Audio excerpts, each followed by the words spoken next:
Welcome everybody to the Resident Evil 30th anniversary retrospective slash live stream.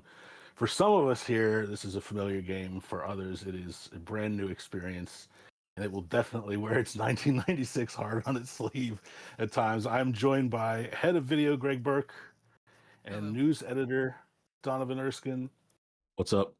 and I am managing editor and long reads editor David L. Craddock. And we're gonna basically what I did was I sat down and I played through Resident Evil and tried to do it in under 3 hours so I could get the infinite ammo rocket launcher. I also tried for the good ending, so we'll see if I succeeded or failed here.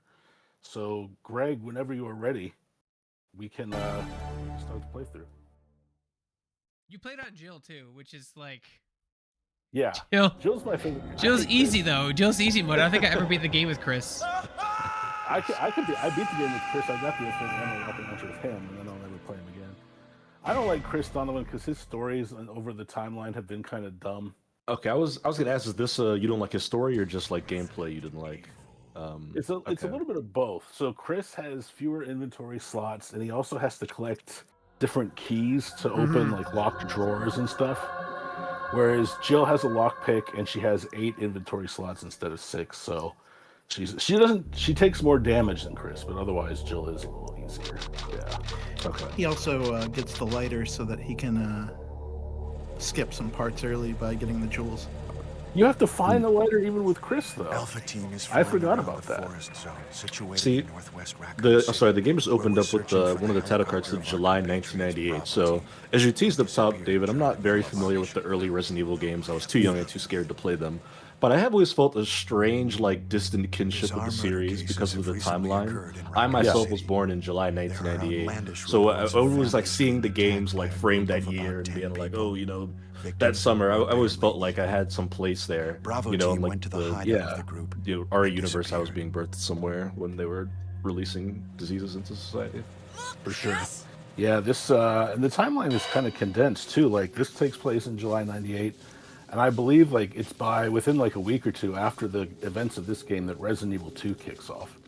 So things happen pretty fast. Shit hits the fan in this game, and then just kind of the virus spreads from one location in this game all throughout Raccoon City in 2. Strangely, Is what most of happens. the equipment was still there.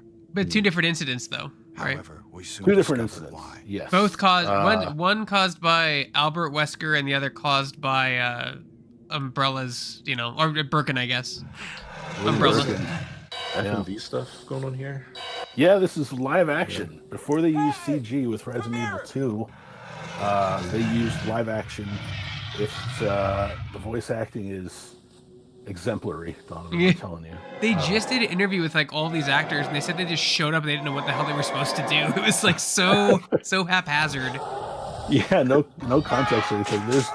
We'll get to some famous lines, and I'll do my best impression. I've been pretty good over the years, Donovan. I practice this stuff. Okay. In my free time, this is what I do.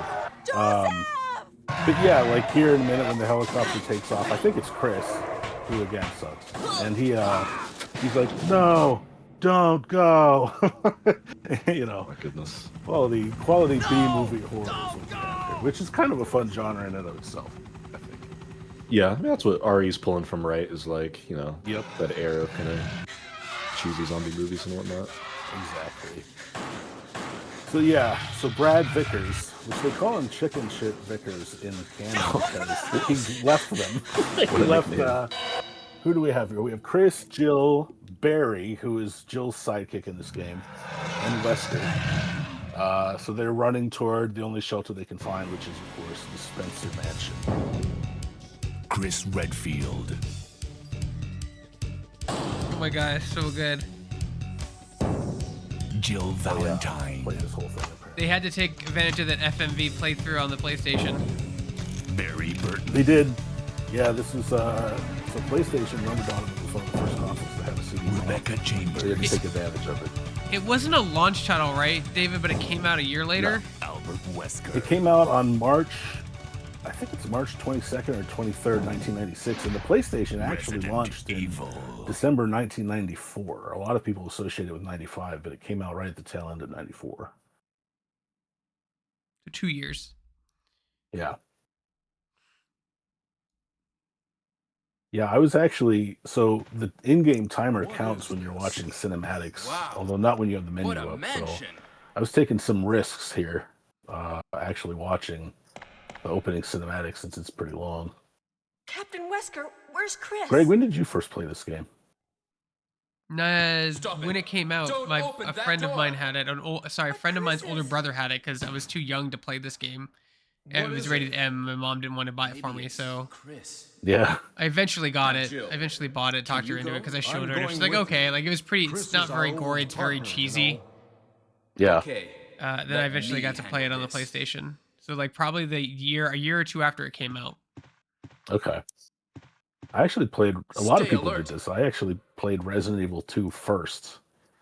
I had a small black and white television in my room that my grandpa gave me, and I played Resident Evil 2 on that. So Donovan, it kind of furthered the B movie horror theme, like this old black and white presentation for a video game, with lots of like cheesy acting and monsters and stuff. Mm-hmm. And then this version is on PC. It looks nicer. The models are not as jaggy. Yeah. What is this? This version, actually, I played this on a PlayStation emulator called Duck Station. Blood. And it does smooth out a lot of the jagginess and stuff. And the Resident Evil did just get released on PC. Resident Evil 1, 2, and 3 are on PC now on GOG and Steam. Yeah, that was earlier this year, I think. Yeah. In fact, I think at the time we're recording this, I think they're all like half off, which means they're $5, which is, if you want to get into the classic games, that's a good point of entry right there. Is RE1 probably due up for a second remake sometime soon, do you think? They already did it once, but that was kind of before the modern series. I think it is. I think what I've heard, the rumors going around, and so many companies are leaky these days, but what I've heard is that we're getting Veronica next year, Resident Evil 0, Resident Evil 10, and then Resident Evil 1. So I do think they're going to eventually remake 1. Because I feel like they want all the mainline games in the RE engine. They want that library there. What is it? Yeah, I think so too. It's increasingly becoming the odd one out as they just kind of control those classic titles. Yeah. Like the Resident Evil remake actually holds up pretty well. Like it doesn't have, you can use the tank controls with the D-pad if you want, but if you use an analog stick, you get real 3D movement. So it's more accessible than it was back in its day. Anyway, but let's report this to Wesker. yeah, graphically, this is definitely a PlayStation 1 game. You missed it, David. What is it? What is it? Like they're just very. So the setup for this scene, Donovan, Jill just ran into her first zombie. Barry stayed behind because he was investigating the blood. I don't know what he expected to learn from that, but he stayed behind to investigate the blood. Help me look for him, Jill. And don't leave this hall for the time being. Still, what's the extent of the severity of the situation at this point in the game? Do they know that society's doomed? They don't know yet. Okay. They don't know. This is one of those games. They didn't even use the word zombie until Resident Evil 2. So it's kind of like they just call them, what are those monsters? They say monsters over and over. What is this all about? But as the events of this game unfold, they realize that there's a deep conspiracy and the virus could be released at any time. I don't know what's Yeah, there are a lot of environmental storytelling through notes and environments about what happened I'll and check the dining room again. Okay. how it was all sabotaged by one man. This mansion For money? is gigantic. How much Yeah. money does he need? We could He's get into trouble if we he's get the head of lost. the Stars Taxi should Rescue start Squad, from and the he's head of first security for a floor, multi-million-dollar corporation. There's no way his salary was Jill, bad. Here's There's the no way. lockpick. It might be handy if you, the master of unlocking, Yeah, I know. take it with you. It's the plot. Thanks. I don't think too hard about Maybe it. I'll need it. You can actually find a photo to Donovan before the big betray reveal, when you can see him in the photo, and it says head of security on the back, and you're like, oh shit. And that's when you realize If that something he's happens, involved in this Let's meet somehow. up in this hall. Yeah, it's kind of funny. Wesker always wears his trademark sunglasses. This time. And then I'll later be in the there. game, you find an incriminating photo of scientists, and there's only one of them wearing sunglasses, Yeah. and you're like, oh, wait a second, that's the guy. Yeah. You gotta love how he never takes them off, even for photos. They Apparently. have to be punched off. Yes, that's right. That's canon. That's canon. So Jill and Barry split up. Barry always wants to split up. It's very sus. to Yo, me. let's split And, up. I think we should Yeah, split it's one of the red flags. Yeah. Yeah. So, you know, you're stuck in a strange house, a mansion, and splitting up is definitely a good idea. I love the door opening animation where they just cut to the black void. Yeah, it has to load. Yeah. They couldn't have to load it. Yeah. Just goes. Yeah. It was actually like, it was better than just your run-of-the-mill loading. Like, loading screens back in this day were not very creative. Like, there was usually just literally like a black screen with white text that said loading on it. No elevators or Nope. people narrowly walking between rocks. Nope.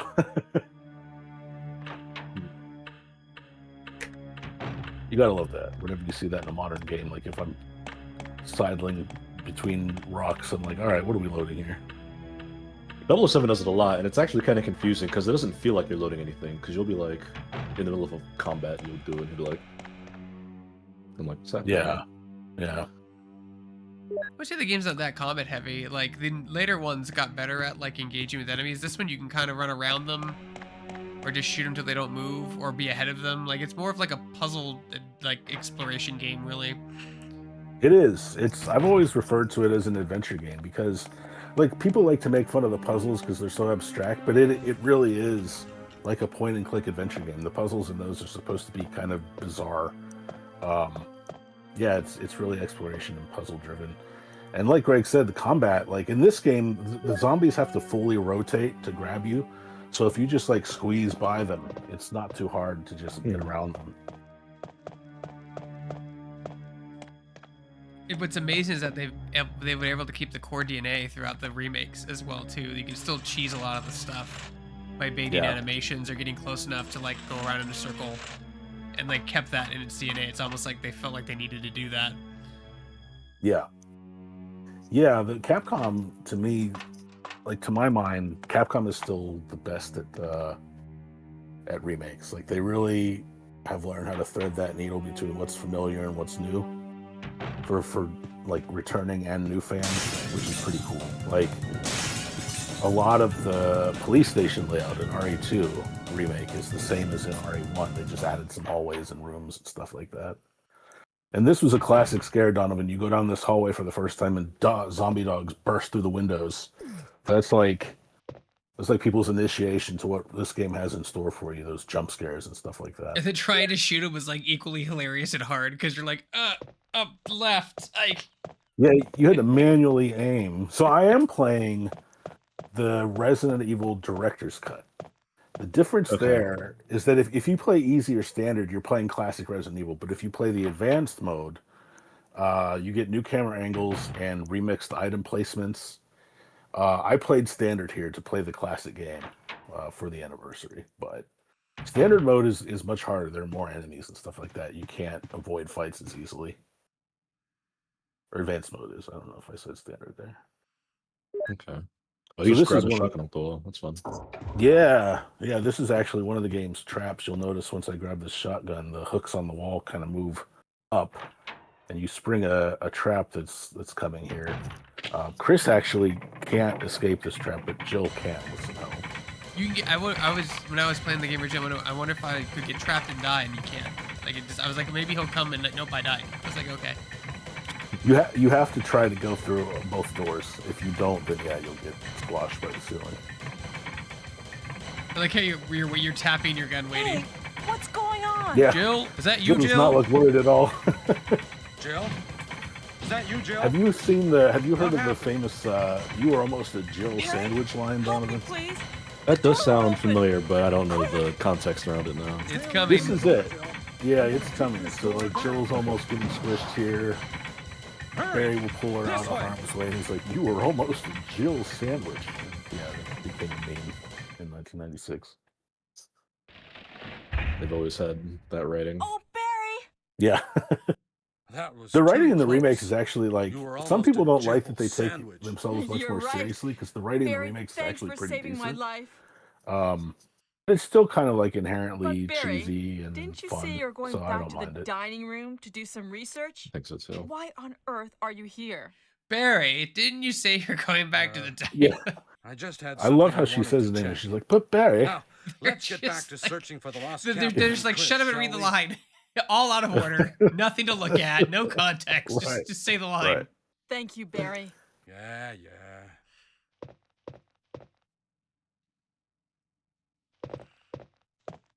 I don't know. I think they Yeah. kept the cheese from it, David. Some of it in the new ones. Leon especially. Like Leon, it leans into the cheese really hard. Yeah. I love Leon's character. One reason I really liked Resident Evil Requiem earlier this year was just kind of seeing the evolution of Leon's character from like this rookie cop into to much more battle hardened for to kind of the same in 9, but even more grizzled given his appearance, and it's been like almost 30 years for him. What was crazy about this game, Donovan, is that you had to, because of the angles were static, like you'd have to really listen for sound design cues to see if there was an enemy in the room or around the corner as part of its design, which was kind of creepy and clever. Yeah. Like you're down a hallway and like your character can see, but you can't, and you don't know, you hear something down there, but you don't know what it is until you walk forward and get grabbed. So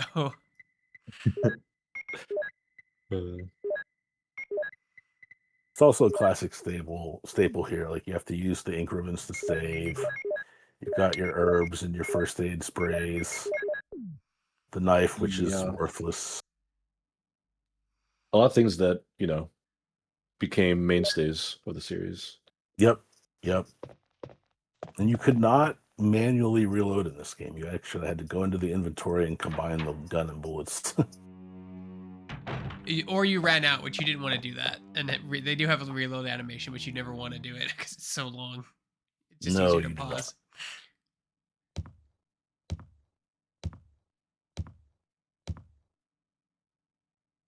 Yeah, different reload or different loading animations for different environments. I'm curious, in the chat, we've got RM Squires hanging out. We've got community manager. Yeah, what's up, man? We've got Denny hanging out. I'm wondering how you guys got into Resident Evil. What was your first Resident Evil game? And what are your memories of this one? I know it came out on Saturn, too. I think it might have been on Saturn first, but more people play it on PlayStation just because Saturn never really found its legs anywhere. You can't alienate your user base by the Sega CD and release a Saturn, and then do it again by releasing the Dreamcast. People are tired of buying stuff. That's true. And with the Sega Saturn, I think that was the one where Sega, I think it was at E3, they were like, the Saturn is available now, and retailers were like, what? Is it? Because they just kind of like sprung it on the entire retail industry. Like some retailers had it, some didn't, and so a lot of them started to like kind of soft boycott Sega. So Donovan, I kill strategically. I tend to kill zombies in areas where I'm going to come back a lot. Okay. It seems like this game is conservative with ammo. It's really not. Like another meme of classic Resident Evil games is like you end up saving you save your ammo. You think you'll need it later, right? You're like, oh, I better save these shotgun shells. I better save these grenades. But by the end of the game, you've killed the final boss and you have like 30 grenades and 80 shotgun shells, and you're like, oh, I could have like blasted everything. Well, I think that's part of the design too, because there are some boss fights where you have to actually use ammo. So if you're out of, I guess you can use the knife. Like if you're like, I've seen people use the knife, it takes forever, but I've seen it. Yeah. I did a knife only run recently in this game. Should have done that one. That'd have been amazing. That's amazing to see. I know. I should have. I watched a knife only run of the remake 2 recently, and that was really impressive. The last boss battle took like 40 minutes though. Oof.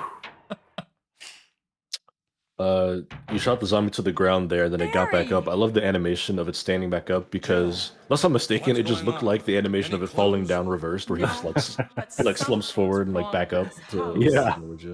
Whoa. That's pretty good. This hall is Efficiency dangerous. with animation. Maybe it's better to secure our escape So route first. to kill zombies, the way it works in the remakes is, I'll like shoot a zombie until it's down, and then I'll wait like 2 seconds and then shoot it again, like in RE2, just to see if it's dead or not. Just a moment. In this one, you have to found wait to see if a pool of blood spreads underneath the zombie, and if it does, then it's dead and you can move on. It's really powerful, especially against I can't believe your living first things. game was 2, Better David. take That's it with crazy. you. But how about you? Yeah, it was my friend Andy had come over Thank you. to stay the night take when this we were in then. high school, and he we kind of traded games. Like he played Diablo on my PC and I played RE2 and got totally hooked on it. And then he let me borrow his PlayStation, and he had the Resident Evil. I think he had Resident Evil 2 DualShock Edition, which came with a demo of the Resident Evil 1 Director's Cut. So I got to play the demo of that game. But my first full RE was 2, and then I backtracked and got this one for PlayStation.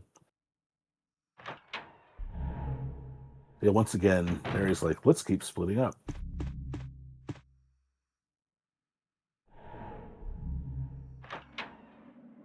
Oh no, look at that blood on the wall. Yeah. Going into dangerous territory here, clearly. Some nice interior decorating here. The leaves. In the director's cut, he's a zombie, right? In the director's cut? Yes. If you play in advanced mode, he gets up and chases you. One thing I was careful to do here is if you get much closer to him, so I just picked up the bazooka, and if you get much closer to him, it actually triggers a bunch of crows, and I just didn't want to deal with them, so I just got as like far away as I was allowed to stand, and then just grabbed the weapon and left. Know your route. That's right. Yeah, by the time I recorded this was like my 5th or 6th time playing in like a week. Because you can finish this game, the first time you ever go through it, it takes like, I don't know, 6 to 8 hours. It feels long. But if you know what you're doing, you can finish it in like 2 or 3. Uh-oh. Which is actually, I know, look at this, I got myself into a situation here. First damage, Joe got bit, she's doomed. I usually kill this zombie and leave the other one alive, because you can avoid him pretty easily. And in basic video game fashion too, Donovan, if like you leave enemies alive, like even if you kill everything in a certain point in the game, enemies respawn as hunters, right, David? As you go back in. No, that's the remake. You're thinking of the remake. Oh, okay. The Crimson Heads. In the remake, if you kill a zombie and don't burn it, the body, they will get back up later as like zombies called Crimson Heads. They're red all over and they're like 3 times as powerful and fast. You know, I thought but in this game... Yeah, I thought the hunters, the lizard things, I thought they spawned where zombies were when you come back to the mansion after the courtyard. Yes, they do. But whether you kill the zombies or not, the zombies are gone later and the hunters take their places. Yeah. Yeah, you gotta love... There's such stereotypical zombies, like with the arms outstretched and everything. It was actually... Zombies weren't like big in horror. It was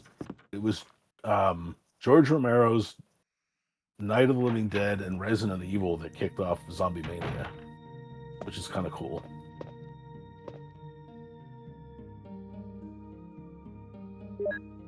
Nowadays, you need increments to save. Need to save. You can't just save. Yeah. I only saved before I was about to do something like particularly challenging or stupid. So I don't know if I saved here or not.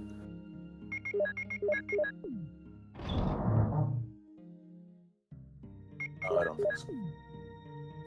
So RM Squires says, my first was RE4 on a used GameCube. Played it 4 times in a row through all the skill levels. Yeah, man. Resident Evil 4 on GameCube was transformative. I remember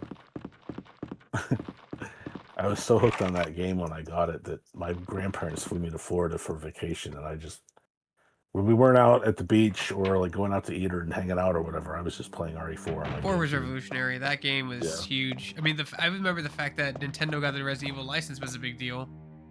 Yeah. Yeah, that was the thing too. Nintendo was still known for like kind of kiddie, family-friendly games, and then they landed an exclusive deal with Capcom for Resident Evil 1 remake and Resident Evil 4 for like 9 months. And it made people look at Nintendo pretty differently. Yeah, I Gone remember were the days of censoring Mortal Kombat. Yeah, I remember reading in a GamePro magazine comparing the versions of like Resident Evil 4 from PS2 and Xbox. Yeah. And how, like GameCube was really the best of hardware platform-wise, was the most powerful console in the market.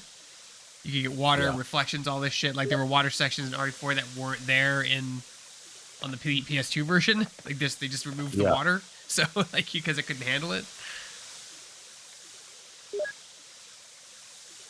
I think that Yeah, was that'd be Nintendo's right. big takeaway. Like, you could have the most powerful console on the market, but like, it's the games that matter. That was a huge lesson for them, I think, for the Cube. I love the GameCube. I think it's one of the best consoles, but still. Yeah, I agree. I think it ultimately came in last that generation, but Yeah. if you wanted quality exclusives, the GameCube was it. And I also it remember had good third Sunshine party getting dunked exclusives. on, but I don't know why, because I like Sunshine. I don't know why that game gets dunked on. It was kind of a departure for Mario in some ways. Like, it was still a platformer, but I think a lot of people just didn't like FLUDD and having to like clean up all the goop and stuff. But I liked it too. At one point, it was my favorite 3D Mario. Like, I really liked it. What I find funny about that, David, it's just like they're making me clean up, and like Animal Crossing New Leaf sells 10 million copies. It's like, Yeah, I wait know. a minute. Wait a minute. Like, what? Yeah, even in this playthrough, I have so many more herbs than I need, but I always save them. Just because you can actually take a pretty good amount of damage. I'm still, like, I got bit by that one zombie, but I'm still on green fine, so. Yeah, once I start taking damage, I just panic and full send all my resources. Like, this must be fixed, I can't die. Yep. What's interesting is that the tank controls in this game, it's hard to see because David's playing it. I don't know, David, did this game have modern controls? Could you use the analog sticks for this version? Nope. Tank controls all the I mean, you could, but it was tank controls all the way. Yeah, tank controls No are matter what what. adds to the game design and its challenge, because I went and played the remake of 1 on the Xbox and the analog sticks, and I was just like, I was like flying through everything. Like, this is so much easier than having to Oh, yeah. turn and like run. can- Like, I was just, this is amazing. You can, like, literally run circles around zombies. Yeah, so it's the hard shitty controls are part of the charm, I guess. Yeah. Well, they never, like, so they didn't add the true 3D controls. By the way, we are now joined by senior news editor TJ Denzer. Thank you, TJ. Yeah, I was actually just coming in with I think we were about to hit the same thing, is that they added a modern style controls in the remake of Resident Evil 1. But it was kind of weird because they kept the fixed camera, so Yeah. like direction permanence was weird in that game. Like, you would press in the direction you wanted to go, and they would go in that direction, but then the camera would switch, and you would not be going in. It didn't keep it like when you went through to the other side. Yeah, I still played with the tank controls. Just because I was. Yeah, Donovan, to run, you had to face a direction, then press down, and was it R1 or R2 or something, or square? It was like one of the buttons. Yeah, R1 and square. You'd hold to go forward. You'd press it down and hold square, and you would run forward. It was very wonky. Like, looking back at it now. Look out, David! I know. What could happen? Oh no! Itchy tasty. Itchy tasty. Yeah, this is the famous diary entry. So do you are you aiming with this, or is it just like you just face an enemy and shoot, and it's a? You have to aim. You do just face an enemy and shoot. You do have to manually aim in the original. In the director's cut, it has auto aim, and they kind of made that a staple going forward in the classic games. Like, it just auto aimed automatically, and you could, like, if you held R1 to aim, you could then hit, like, I think it was L1 to like switch between targets automatically. But yeah, in the original version of this game, you had to manually aim. Really, like, other than the shotgun, damage dealt anywhere did the same amount. But if you aimed up with the shotgun and waited for a zombie to get close, you'd blow its head off and kill it in one hit. And you can even do that with groups of enemies too, which was nice. Itchy tasty. That diary was great because he's like, Scott came, ugly face, so killed him. And you're like, what? Yeah, in that diary, Donovan, it's this groundskeeper. I think it's a groundskeeper. Anyway, he got bit, so over the entries he like slowly devolves, and his writing gets worse, and like he's just mutating into a zombie. Yeah. And the last lines are itchy tasty. Tasty, yeah. Infamous with the series now. And when I played this game, I didn't realize like it was a outbreak, like a virus. I thought it was gonna be like George Burroughs' The Walking Dead, or the Night of the Living Dead, where like they don't really say what happened, they're just walking around. Right. I did, and like when you discover it was a lab and like a leaked virus and stuff, and that was really cool as like a 12-year-old to figure that out. because I didn't really read a lot. I didn't have money for a Game Pro subscription, so I didn't really read a lot about the game when it released. I had to just experience it, and there was no YouTube or Cheat CC. Or maybe there was, but I did not have access to it. If there was. Yeah. So TJ, we were talking earlier about how we got into Resident Evil. Was this your first RE game, or I came in with 2 actually? Resident Evil 2 was my first as well. I was over at a cousin's house, and they had a PlayStation 1 and Resident Evil 2 Director's Cut. And I had never seen the graphic. So I had never seen kill animations like they had in Resident Evil 2. That was the first time. And what year did that game come out? Was that 1999? 1998. Yep. So I would have been 11 years old at the time, and that watching the zombies eat Leon for the first time traumatized me for a month. Like, I kept a flashlight under my bed, and like we had a collection of Calvin and Hobbes books, and I had to like read them until my brain shut off, or I would be panicking, thinking that zombies were going to come into my room and get me. Yeah. We also mentioned like Zombie Mania, the zombie craze kind of kicked off with, Night of the Living Dead and Resident Evil. Like those were the 2 big pieces of media that really kind of lit a fire into that monster type in fiction. You tell me I'm the most senior Resident Evil person on staff because I started with 1. But you didn't play it the year it came out, right? I don't think so. I don't think I could afford the new games when they came out. I think I had to wait. I didn't wait till the greatest hits, but I had to wait until it went down from like 49 to like 29 or something. Yeah. Because I couldn't afford to buy them right away. Like Final Fantasy VII, I bought that a year after it had come out because I couldn't afford, the $49.99 price tag. So, I had a buddy I had another cousin that had Resident Evil 1, and he wanted to beat this game before me because obviously it was his game. Right. But he was like all focused on Jill. Like Jill was like his first video game crush, and and he let me. I like play a little bit of the game as Chris, and he said, "You're not allowed to beat the game with Jill. That's me. I want that." So I was like, "Okay." And so I played through the entire game as Chris and beat it. And he was like, "You're not supposed to beat the game." I was like, "You said I couldn't beat it as Jill." Yes. That's an important distinction. You were right. And so, like, my first experience playing this game was entirely Chris because I wasn't allowed to play Jill. Jill was off limits. Don't hone in on his girl, man. What the hell? Yeah, I forgot. Like, teacher, you reminded me. Like, I forgot how like brutal the game is. A lot more like, it's not more gory, but it's definitely more like visually terrifying. Like with the death animations and how many people die in that game and how they die. Oh, dude, the blood spatter on the screen when you get killed and when you get slimed in Resident Evil 2 was terrifying in 1998. Or in the gun shop owner gets died from the zombies too. Like that's yeah. Yeah, Donovan. Such a good job with that situation too, where like if you leave the gun shop early, you hear him die inside. Yeah. I would always I didn't know you could do this at first, but if you go and loot the gun shop owner's body, you'll get either the shotgun or the shotgun with Leon or the crossbow with Claire early. So you can actually have 2 of those weapons, which is kind of cool. Yep. I can't wait for the dark gun. The dark gun was super fun. Oh, and Veronica? Yeah, the bolt gun, I guess as they called it. Yeah. That bolt gun. The crossbow in Resident Evil 2 is pretty good. Yeah, it is. It is. Fires like 3 ways, which is pretty cool. So this is another distinction, Donovan. Jill, for some reason, it's kind of stereotype, but she's good with the piano, but Chris is not. Chris is a big dum-dum. He can't play the piano. Chris can't read. And Chris can't. No, he probably can't. And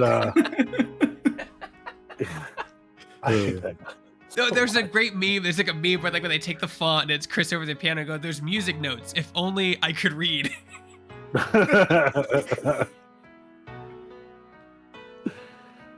You have to play the music here. It's not really a puzzle per se. You just use the music on the piano, and Jill's like, "Oh, no problem," and just my jam. Yeah. Oh, Moonlight Sonata. I can play that. Yeah. In between training to be a super cop, I just play the piano. Yeah.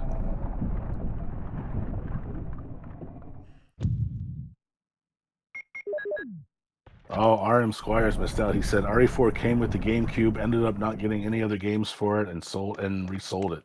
Oof. Yeah, we were talking about that too, TJ. Like GameCube, as far as exclusives, like getting the Resident Evil 1 remake and 4, Wind Waker, Metroid Prime, Beautiful Joe, like those games, a lot of them were timed exclusives, but man, they were good. Mhm. Yeah. That was like a whole thing with Capcom too, like the Capcom, what's it called, the Capcom 5? 7. Capcom 7. Yeah. Because like, what was it? Killer 7 was part of that.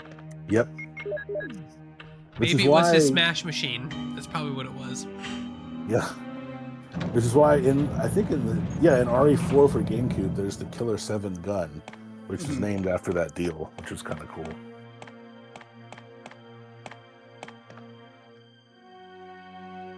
I remember playing RE4 at Comic-Con on the GameCube with the chainsaw controller when they were promoting the game. Oh, really? You played on that controller? I never got to. It's gimmicky, but you know, when you like the series, you're just like, who cares? Like, it was really cool. I couldn't afford the controller. Yeah. But it was a departure since 3 was really showing its age, and Veronica is obnoxiously long. In a bad way. You can soft lock the game. Yeah, I think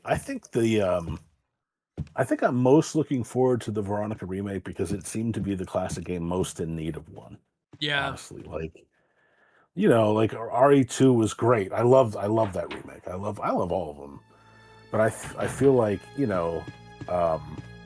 offer better graphics, the better controls, and everything else on top was just gravy. But Veronica was broken in so many ways. The story kind of had some problems. And I feel like that remake, I think they're probably going to end up like gutting that game and redoing a lot of it just to fix the problems. Because so Donovan, in the original game, you start as Claire and then you go to Chris. Right. And the thing is, what they don't tell you is if you put items away as Jill, you can't get them as Chris. So Chris could start like severely handicapped as far as items go. Jeez. You could also there's like a metal detector where you have to drop all your items. You could forget items in that. It was just kind of sloppy in a lot of ways. It's just, really big first half of the game, and like there's another half where you're like in an Antarctic base which just drags, and it's too long. Yeah. The game's too long. I didn't mind the Antarctic base so much because it had some really good boss fights. I really like Nosferatu. I like that boss fight too. I think my problem with the base was Code Veronica was the first game to use real 3D backgrounds, right? Which is pretty cool. But they didn't have as much detail, in my opinion, as the pre-rendered backgrounds. So like the Antarctic base just had like a lot of like plain walls and stuff.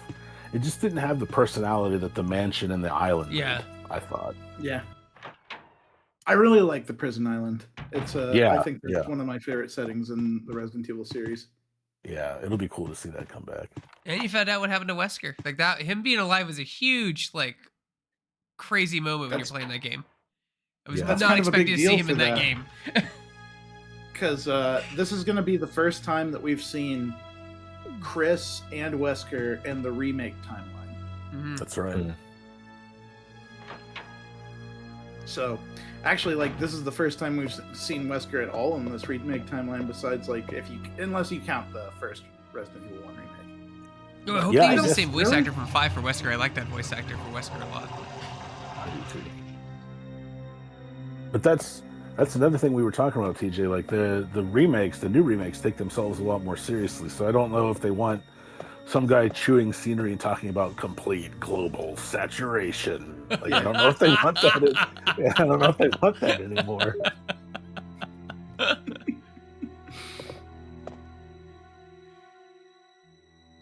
Yeah, Resident Evil 5 Wesker was that's what they base everything else that we've seen since off of. Yeah.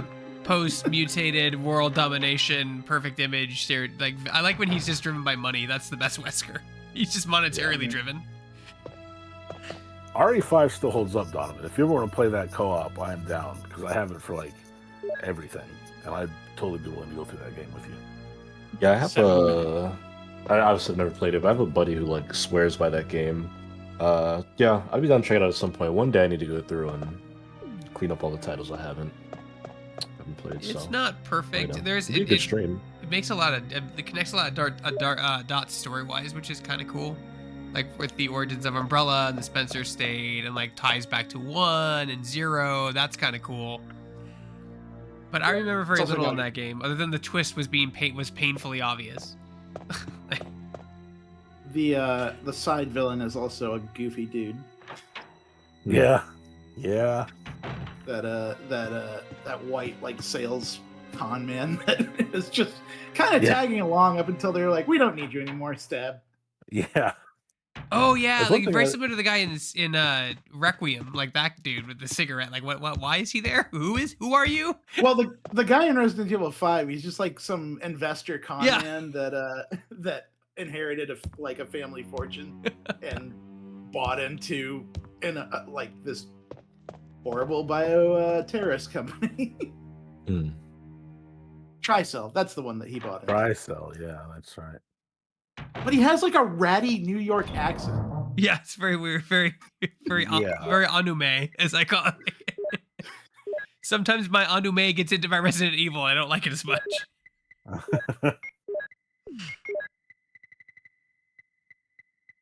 Yeah, that's another thing, Greg. Like Code Veronica went almost total anime. Like, yeah, it really was. Yeah, really was. Yeah.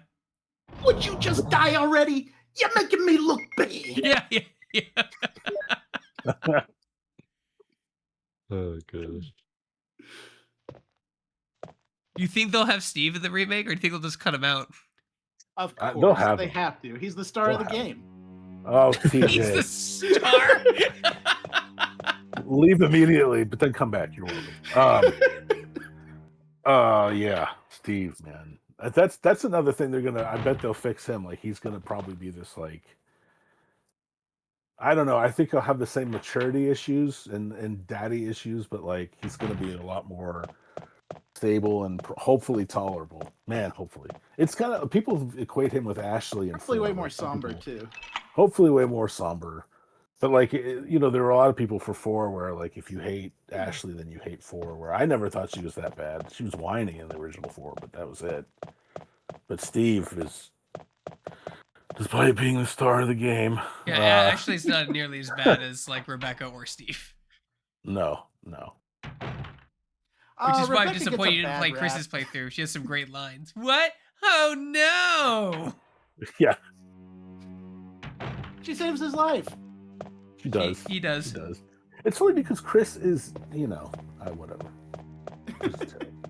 She's also like, Rebecca Chambers is 18 years old in this game. What was she doing in a special police force? I know she was. That's the funny thing about this story. Like when you think about it, it just starts breaking down. Like they sent Bravo team in, which is literally Bravo, the B team, and Alpha Squad came in second. So like, fuck it, just send the B team in. And Rebecca's on there like, hi, I don't know, up from down, and she gets trapped in the mansion. Which is another funny thing about the ending in this game, Donovan. Like, so there are 3 endings. You can escape alone, which is the bad ending, and then you can escape with one or another of your sidekicks, which is like the Richard, what neutral happened? ending. Or you can escape with both your sidekicks and get the good ending, which is what I'm shooting for here. Do they make you feel as bad in the bad ending as Requiem did? No, not that bad. No, Requiem really twisted the knife. What kind of demon attacked you? But like the other people's sidekicks don't get out. Like in this game, you can save as Jill, you can save Chris. As Chris, you can save Jill. But like Barry and Rebecca, their respective sidekicks, just get left behind if you're the other character, which is rough for them. That is rough. No. Yeah. I can't remember what happens to Barry, but there's a situation in which you can, like, Rebecca can straight up die if you don't save her. When the hunters start appearing, there's a situation where if you don't run to a certain room and save Rebecca from a hunter, it'll kill her. Yep. And it'll either happen off screen or it'll happen as you get there. Yeah. You're timed on this too, right? You can actually get him the antivenom late and he'll die. Yes. Yeah, he'll die. Mhm. Which in the remake, it doesn't like saving him or not doesn't really matter. But in the original, it doesn't matter. But in the remake, if you save him, he will die when the snake will kill him. But you can pick up his shotgun, which holds 4 more shells than the regular shotgun, which is cool. Yeah, much better shotgun. Yeah. It's crazy to think that in the original, they just didn't even have that entire middle section of the second floor that's in the remake. Because that remake section behind the second floor stairway is so cool. It's a great addition. It is. That's another thing Capcom does well with the remakes. Like they'll keep a lot of the same floor plans, but they'll add to them organically. So like the area you're talking about felt like a natural extension of the mansion, instead of like bolted on. Mm-hmm. Nice dodge, David. I know it. I'm pro strats here, man. Well done. Yeah. The better boomstick, yeah. The better shotgun. Well, and like the end weapons for both of them, I think are a bit different because Jill gets the grenade launcher and all the rounds for it. Yeah.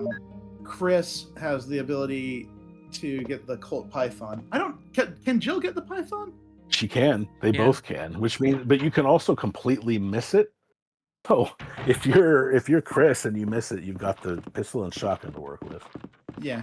I think I just remember always getting it with Chris because with the lighter that you get with Chris, you get one of the jewels for it super early. It's the red jewel, right? Mm-hmm. It is, yeah.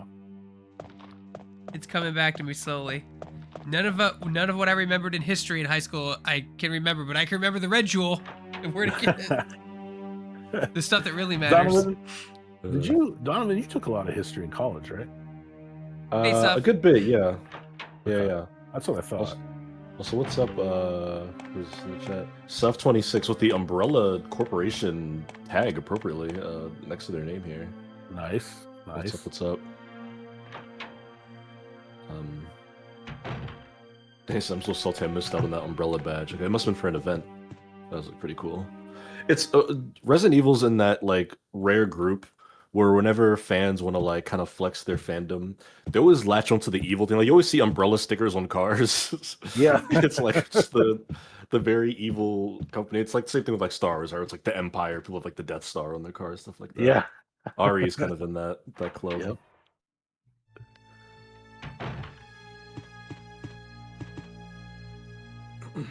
So watching with the sound off is kind of a different experience, but otherwise, what do you think so far, Donovan? A lot of backtracking and stuff. You have to really get to know the mansion. Yeah, a lot of backtracking. I think more than anything, I guess I'm surprised by how Hold on.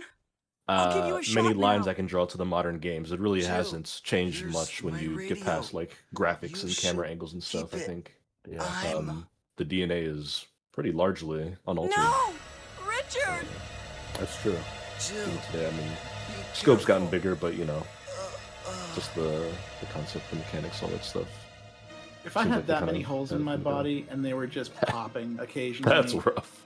I'd be concerned about my future. I'd be asking her to kill me probably. Like, how did the snake even get him? What is that? I've never taken a know. good look at his texture. That But, zombie like, scared he the has, shit like, out of me when I 9 played the holes. game originally. That guy has like 9 holes on his chest. Yeah, because the snake bit him. Yeah, but snakes have like 2 teeth. And now this one it has multiple teeth. Snake made a meal out of him. The snake treated him like corn on the cob. It's just like, Oh gosh. Stuff says, yeah, I got the badge during when Requiem came out. Okay, yeah, I missed that too. oh, cool. Well, tell us, what's your experience with the franchise? Did you play the original? When, how, who, what, where? I do like the inventory screen in this game too. Yeah, that's pretty cool. Really economical. Like it's very simple. Like every item takes up a slot. It's not like inventory Tetris or anything. Sure. I kind of wish they hadn't fully gone away from this whole like little computer screen type inventory with the portrait and the EKG monitor. I liked all that stuff. Oh no, it's I old, think man. it's- It's really old. Like it's pretty dated. I know. I know, and I know it's supposed to be all streamlined and all that, but like, there's something about that like big blue dumpy screen with the big old computer monitors on it that's just kind of fun. Nostalgia's finicky like that. You're like, it looks great, and then they put it in a modern game. You're like, oh, it's terrible. Like, this is why they don't do it. We got a response. Suf said, so didn't play the originals properly, but played RE1 Remake on GameCube and absolutely loved it. That game got me into Resident Evil. Yeah, we were kind of singing the praises of the GameCube earlier. Oh yeah, that game is still so good. I feel like it's that and Wind Waker with its stylized graphics. Like if you want to see the best graphics GameCube could do, those are the two games to really show off. Like Zelda was highly stylized. Resident Evil for the time was kind of like photorealistic. And man, like it still looks good, even though it's like standard def, like 480p, 480i, whatever it was. Well, they didn't do a remake, but they did like an upscale one for the Xbox and the PlayStation 3 and Xbox 360, I think. So that was where things got confusing. That was the remake remastered. Like, yeah, there you go. Dave said it. Said remake, remaster, remake. Oh no, since the volume is off, Donovan is going to miss out on the best song in all of Resident Evil. Oh gosh. I did hear Jill Sandwich earlier. I turned my volume up very briefly and was able to catch it. Here. Thank you for the follow. They retcon that line. Do you have the link? You can open it up on your computer and listen to it that way. With the link that I gave David. I could. I'll make this live afterwards. In the remake, he just says, "You were almost as flat as a sandwich," and I'm like, "Oh, come on." Yeah, I know. Say it. Say the thing. You did not. So in this game, you used the lighter a grand total of 2 times, which is a little. Yeah, the reason 2 times. That's it. Yeah. Yeah. Amazing. I mean, it leads to one of the best. It leads to the best weapon in the game. So. It does. It does. But man, Donovan, when you get to like the third part of this game, it's like the lab, and you're just wandering around in there. There's a song in there that just sounds like the composer fell asleep on a Casio keyboard and just started rolling around. Good way to describe this. We need another theme. Oh, fine. It's so many discordant little electronic piano noises all at once in such a weird jumble that kind of is a song, but is just really like anyone could have made it. Yeah, it's like.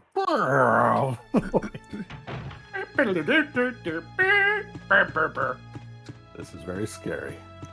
I'm getting ready to go fight the snake. I just saved my game, so something's about to go down. Watch the epic fight of you standing there slowly turning, shooting 1 or 2 bullets, then running, and then repeating process. Yeah. That's the thing, Donovan. The boss fights in these early games weren't like... I think Nemesis in 3 was an exception, but boss fights in these games could be kind of boring. Like, you really, because it was so hard to move, you really just stand in one place and just keep shooting until they're dead. Right. Nemesis was the first time I really remember thinking that something in Resident Evil could finally move better than me.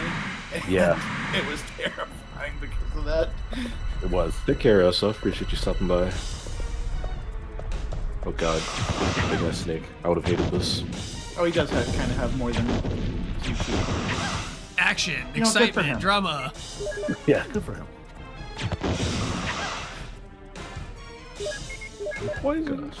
You took 2 hits from this thing? I don't really feel like skill qualifies here. I just stand in place and shoot. But I did, in a recent playthrough, I did beat this fight without getting hit at all. The main thing is you just move in between his coil, right? Like when he's trying to move around. Yeah. Come on, David, you know that in 2026, unless it's on social media or YouTube, it didn't happen. That's right. That's true. I did a knife run, 40 minutes. I'm gonna see it. Show it to me. I like that they put an exclamation point on the poison, because otherwise I wouldn't know that it's urgent. Yeah. Poison! Not poison. I thought your health was blue when you were poisoned, or is that 2? No, it's just the blue. The herb is blue to cure. Oh yeah, that's what it is. See, I'm getting my colors mixed up.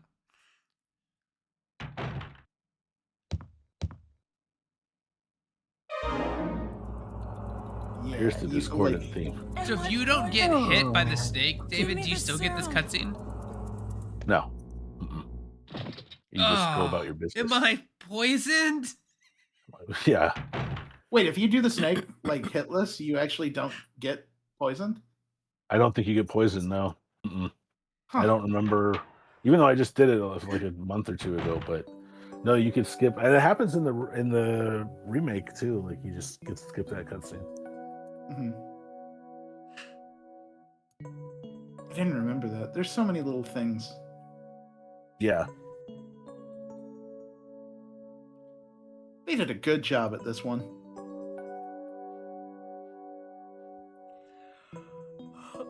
IP before it was IP. I wonder why they renamed it Resident Evil in the States. Because there's a band in the States that is called Biohazard. Oh, that's Their right. name in Japan is Biohazard, and they didn't want to go into a legal battle with the one that was in the States. Oh, that's right. I didn't know that. Yeah. Biohazard is a pretty popular heavy metal. Well, they were a pretty popular. They were, heavy metal. yeah, at the time, in the 90s. So yeah, that is why Biohazard is named Biohazard in Japan and Resident Evil in America. Interesting. That's interesting. I wonder where they Biohazard got always the was a very name cool Resident name. Evil. Yeah. Residents, and there's evil things. So I guess Resident Evil. It's very much named like appropriately like a B movie from the 80s. So Mm-hmm. Oh yeah.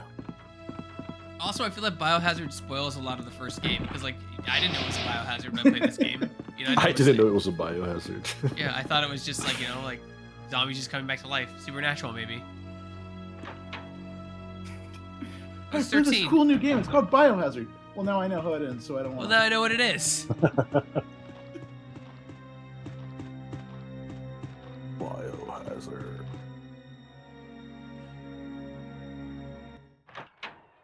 I remember when I played this game, like going through it and thinking the mansion was the whole game, and then when you go to the guardhouse, I'm like, oh my god, and then you go to the lab, you're like, oh my god, it's huge. The game is huge. Crazy big.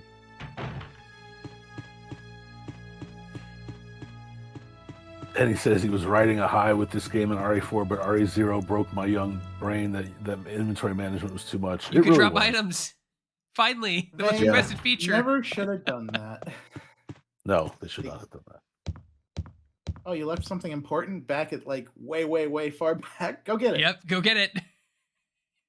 Which always happened with the grappling hook that you got on the train and didn't need again until like the last 3 screens of the game or whatever.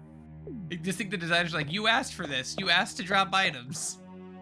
Yeah, Resident no. Evil 0 is another one I'd like them to remake because I like Rebecca, and I think that you know, the way that you like Claire's your girl, you're happy to see her in Resident Evil Code Veronica. Yeah. I want to see them do a proper take on Rebecca because I do think too. She's a good character that just hasn't necessarily been dealt the best hands in this series.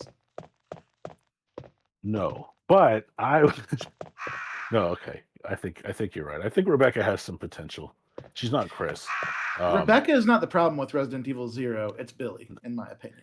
It is. I don't like Billy. I also feel like the problem with prequels is like in RE0, Rebecca is so capable, and then in RE1, she's so worthless. Like, what the hell? There's a disconnect there. She was you know? tired. That's what I said when because Super Zero tired. explains what happened to Bravo team. Like they had to go through all this other shit, and they had to do the mansion, and they're like, I'm done. I'm tired. She went through all that stuff and then was like, "Oh my god, I'm still a teenager." Do you remember that terrible cutscene with Kenneth? Get away from me! Ah! And he would like fall over. This guy's supposed to be trained. No, cut it out. Yeah. No, TJ, I'm with you. I would definitely play RE0. I think it's kind of like Veronica, where it has a lot of like good qualities to it. It just needs a modern paint job, and also like I love I don't love 6, but I love playing RE5 co-op And I feel like if they remake Zero, there would definitely be a co-op option rather than having to control both characters. Like you probably do that in single player, but if there were a true co-op option, that would be awesome. I would be down for that. I thought In I was reading that, RE0? like Requiem was supposed to Yeah. have like that option too, like a co-op option, but they dropped it. So Which maybe one? you're right, David. Maybe they're saving it for Zero. Which game was that? Requiem. Oh, I don't know.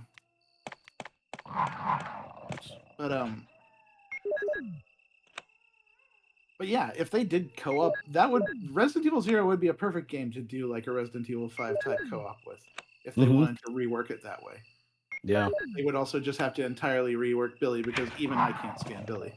No, Billy's I'm a not the star of that apologist. game, right, TJ? He is not the star of that game. Not the star. I'm a notorious apologist for some of Resident Evil's cringiest characters because I think at least some of them are funny. I think Steve Burnside is just funny. Like, that guy is absolutely just not in the right place in that game. No, he's But not. but it also kind of makes him memorable because he's such a doof. Billy is just Billy. Yeah. There's nothing cool about Billy. Okay, so yeah, according to Turtle Beach, Nick Sparrow, that the prototype had co-op in it and they removed it for Requiem. So I think you're right, Dave. You're gonna get it in Zero for sure. I don't know. I feel like the odds are good. RM Squires in the chat says I doubt they'd add co-op to a game that didn't have it before. I could definitely see them leaving it out, but like modern, especially in these times, co-op is so popular. Like deathmatch used to be super popular in the 90s, like competitive play. And it still is, like in esports and stuff, but I feel like for the Resident Evil series, since they've done co-op since Zero, there's a good chance that they could make it happen in a Zero remake. Yeah, and it's just the fact that Rebecca and Billy are together for a lot of that game. Yeah. So like Yeah. it wouldn't be a stretch to let a second player handle the other character. No, it would not. I liked the enemy variety in Zero. That was great enemy variety. I liked that. Like the bugs and stuff. I thought that was cool. The Leech Fest. Leeches was cool, yeah. The story's good. But yeah, Billy's definitely a throwaway character. Like, they never used him again ever. And he probably died in the raccoon forest afterwards from starvation or exposure. That would be great. If one of the main characters of this game like goes to the woods and just immediately gets mauled by a dog or something. All right, time to get out of here safe and sound, and then trips over a ravine and falls into a river. Yeah, exactly. After fighting all that, trips. I have to agree with TJ. I don't even want him to have a death by like a cool monster. I just want him to have the most ignominious death possible. Like, just throw him over a ravine. Have him throw himself over a ravine. Brad. Have him trip down a hill for like 2 minutes. Oh no, that's quite an ending.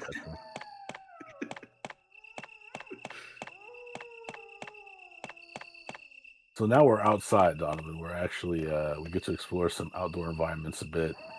This is the courtyard, the courtyard section. Making his way towards the guardhouse. Yeah, and the outdoor environments in the remake were greatly expanded. I really like the outdoor environments in the remake. I thought they were super well done. That house was terrifying. The house in the underground, everything, that was really scary. Mm-hmm. And then that section we were talking about behind the second floor staircase, that led to the graveyard. Yes.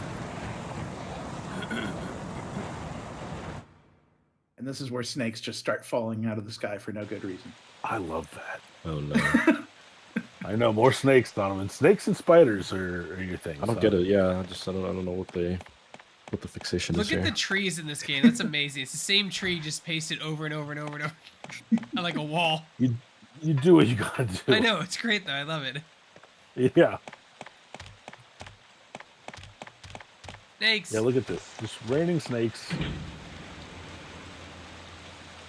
I like to think that the snakes were also affected by the virus, but really in like a minor way, so that they were like sapient enough to know, okay, I'm gonna climb this tree. Get her! Like just start dropping down. And this is where you got the blue herbs, because if any of those snakes bite you, then there's a chance you could get poisoned. Yep. And I clear this area of dogs because you end up coming back here quite a bit. So I just want to get rid of the dogs wherever they are. There's like 3 different routes through this area. Yeah. There's the dogs. They just wander around until you run up right on them. Yeah. Good boys. Except if Frost is nearby, then they just converge on him and maul him.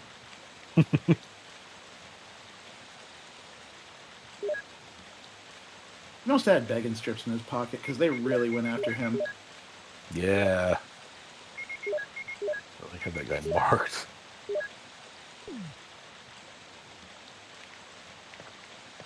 I do like that Resident Evil 2 wouldn't ask you if you want to mix the herbs every time you go to do it. Like, yes, I know what I'm doing. Would you like to pick up the key? Well, yeah, I kind of need to get to the door.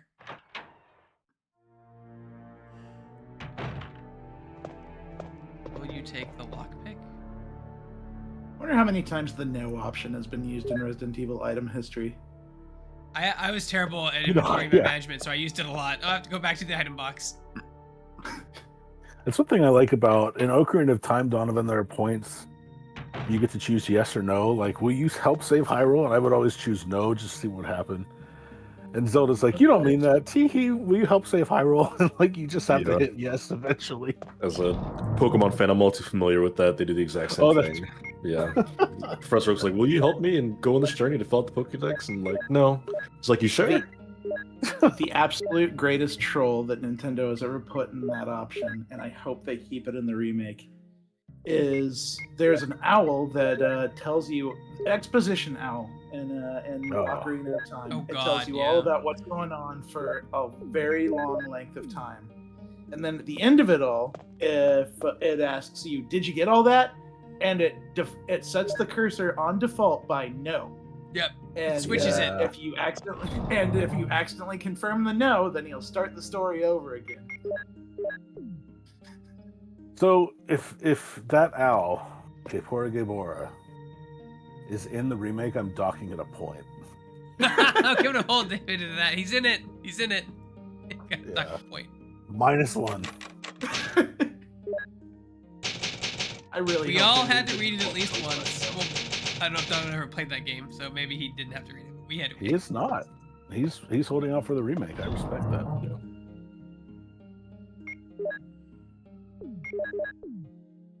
I love that. I hope they keep it that way. They should put that choice in the game, and it should be on default now. You've probably seen the meme where it's like the owl's like, did you not get did you not understand what we didn't or not said in the and Link's like sweating between yes or no, like That's great.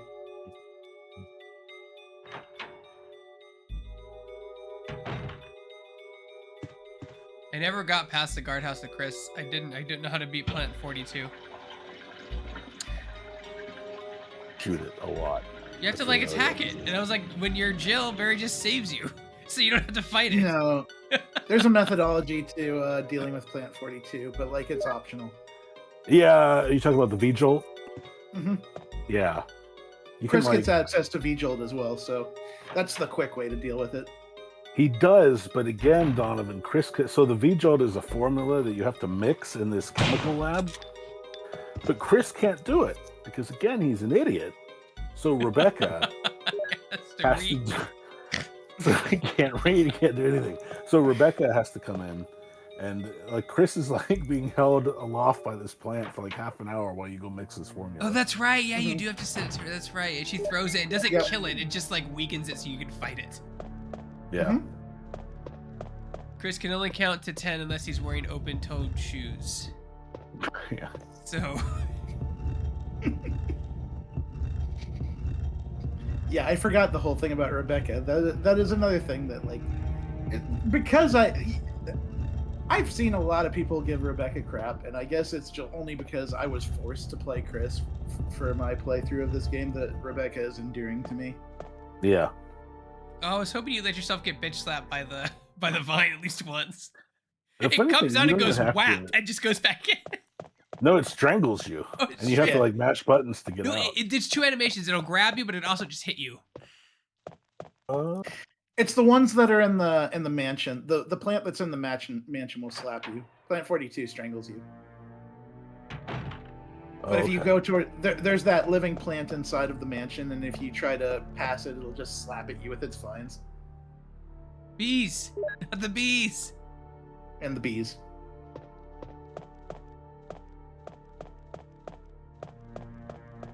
Man, I hated this part because I do believe. No, that was the bug room inside of the mansion as well, where like you have to put the bee in the bug collection and then it comes to life. I hate that because it's in first person. That freaked me out so bad because I can't stand stinging insects. Yeah, I do not blame you there. They have that in I had a Veronica. bug collection It's a as a dragonfly kid. puzzle in Veronica, I think. Yeah, there's a dragonfly puzzle, and they show a dragonfly in the remake trailer, so that's also -1 point. But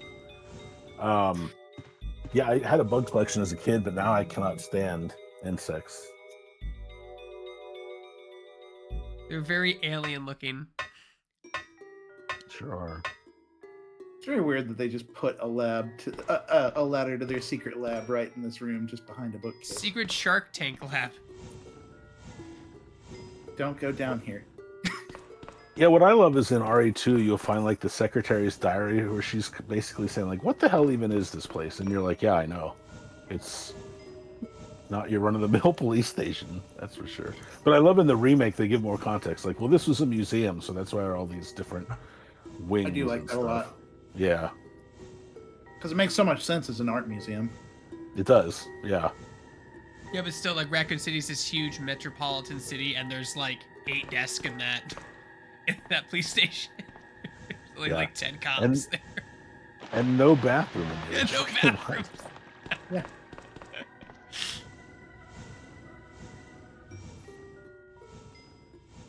The shark was better in the remake. That boss was done much better. Oh yeah. And the original, did the shark?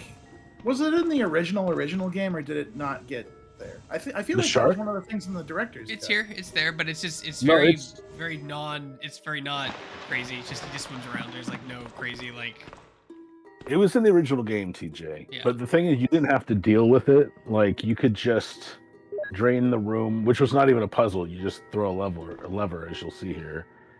And then you don't even have to fight it or electrocute it or anything like you do in the remake. If the big shark gets you, it's really funny because it just dives straight up into the air and comes down and swallows you whole. Sharks do I that. think- Totally biologically correct. yeah, you Yes. get like a little POV FMV thing, and then that's it, and then it just kind of swims around, right? That's it. And Yeah. then later on, it goes like, and I don't know if you know this about shark biology, but then they swim back into the water and pull out your skeleton from their mouth, and it sounds like a xylophone, and that's just the way it works. That's Use right. the sea room key. Oh, they yeah. Arm Squires asks, do they not mention the building history in the original RE2? They don't. It's just they just frame it as a police station and treat it as totally normal, that there are like heart keys that open secret passages and stuff like that. It's a total normal thing to have at a police station. That useless item thing prompt is also really funny to me. This Yeah. thing will never have a use again. Do you want to keep it? I didn't trust it back in the day. I would keep the keys in my item box. The rumors was a would stressful fly on question the the first schoolyard. two Just like, times. oh, if you have all the keys, you can open a secret room. Like, just all the rumors that would escalate before pre-internet, just chat room, you know? Like, Yeah. No, man, if you keep the key at the very beginning until the very end, then you get a super secret rocket launcher. yeah, I remember that rumor too. Yeah, and people were just coming out of the woodwork and saying that stuff. You can't drop the key in your inventory. You have to keep it the whole time. Like, really?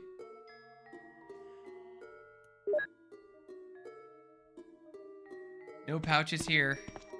No add-ons. No leveling up.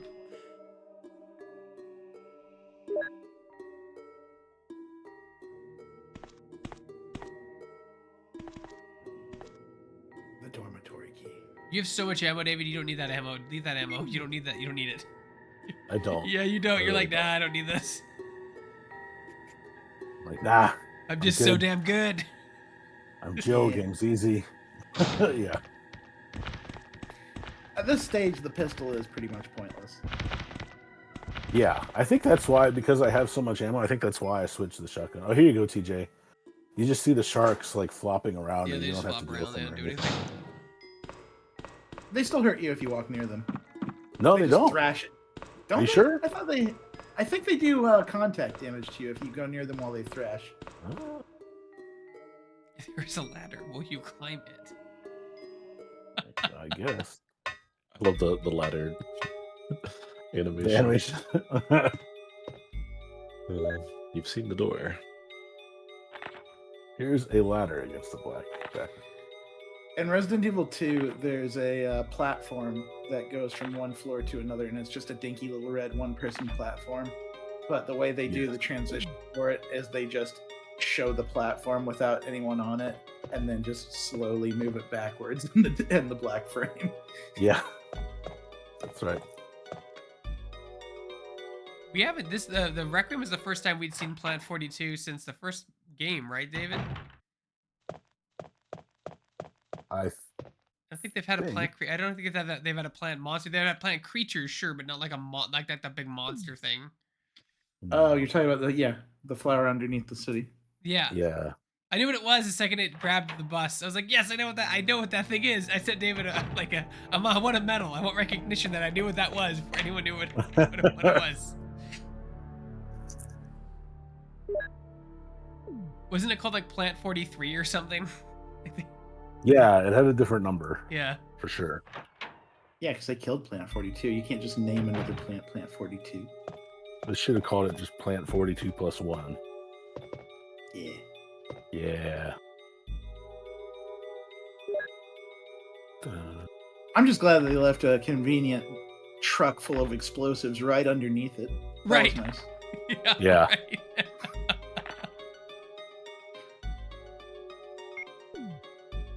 So I do not mix the V-Jolt because I'm going for the good ending and the infinite ammo rocket launcher, but you The certainly V-Jolt could. blocks you out of the good ending? It doesn't. It just takes time, and I didn't want to waste any time. I did watch all the cutscenes in this playthrough, and those. It doesn't make a difference with Joe, right? You can make V-Jolt or not. Barry still saves you regardless, so it doesn't matter. Right. So does Chris, son of a pitch. Chris hates chemistry too, and reading and math.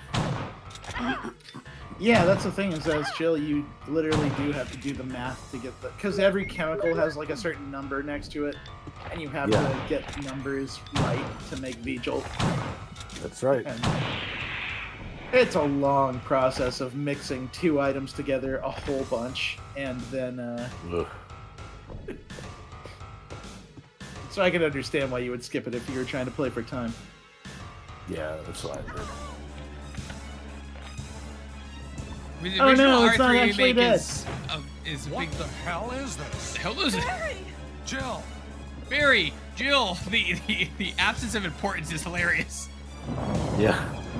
Barry, where'd you get a flamethrower? I don't know. Don't ask questions.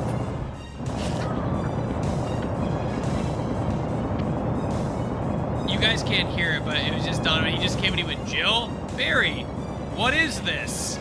Like, just completely just not even understanding the situation. Just a different time in terms of like voice acting. Now it's like almost on par with Hollywood, where there's such a attention on performances in games. Or back then, But they think it was a big deal to have like voice acting, past the Thanks, Barry. in the PlayStation because they had it in N64. It was very rough in N64, very compressed. What the hell is this place anyway? RM Squire says, I didn't see an answer about RE3 original having more content than RE3 remake. Think it's worth playing the original now? No. I don't. So I never really liked the RE3 classic. That's kind of where my interest in the series started to wane a bit. Like it definitely has good qualities. I love Nemesis. I liked exploring the city, but like a lot of the puzzles are really obtuse.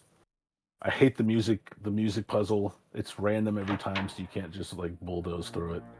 It's also it does have more content, but I also feel like more content doesn't necessarily mean better content. Like, I loved RE3 Remake because it was streamlined to focus purely on Jill and Nemesis. Like, it was all about their struggle, their fight.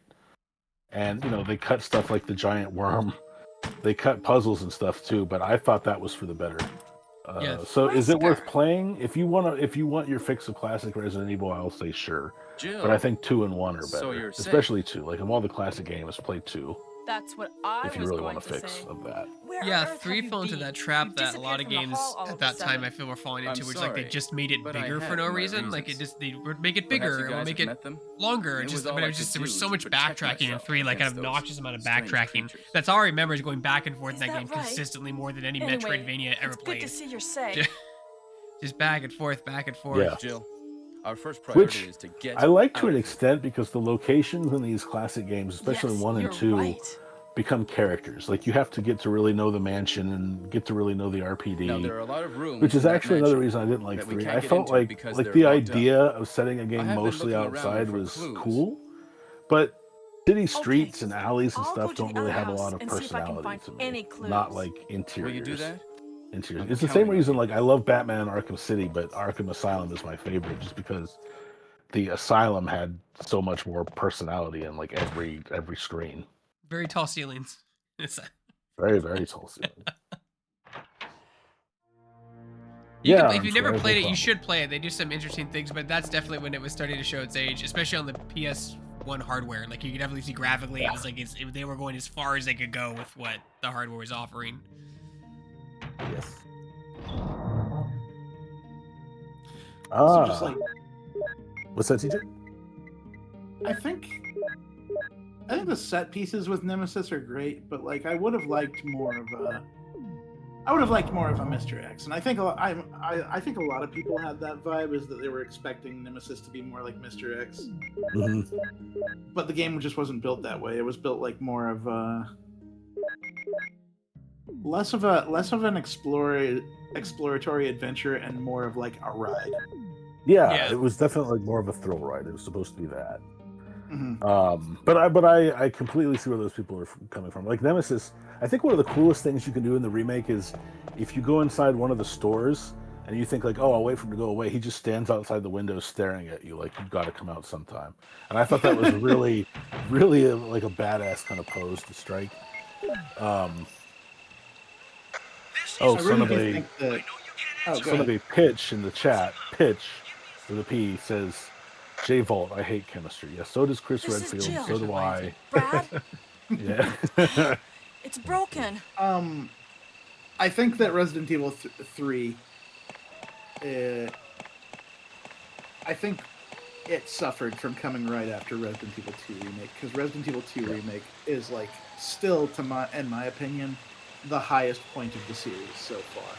Mhm. I think that everything about Resident Evil 2 Remake is just about perfect.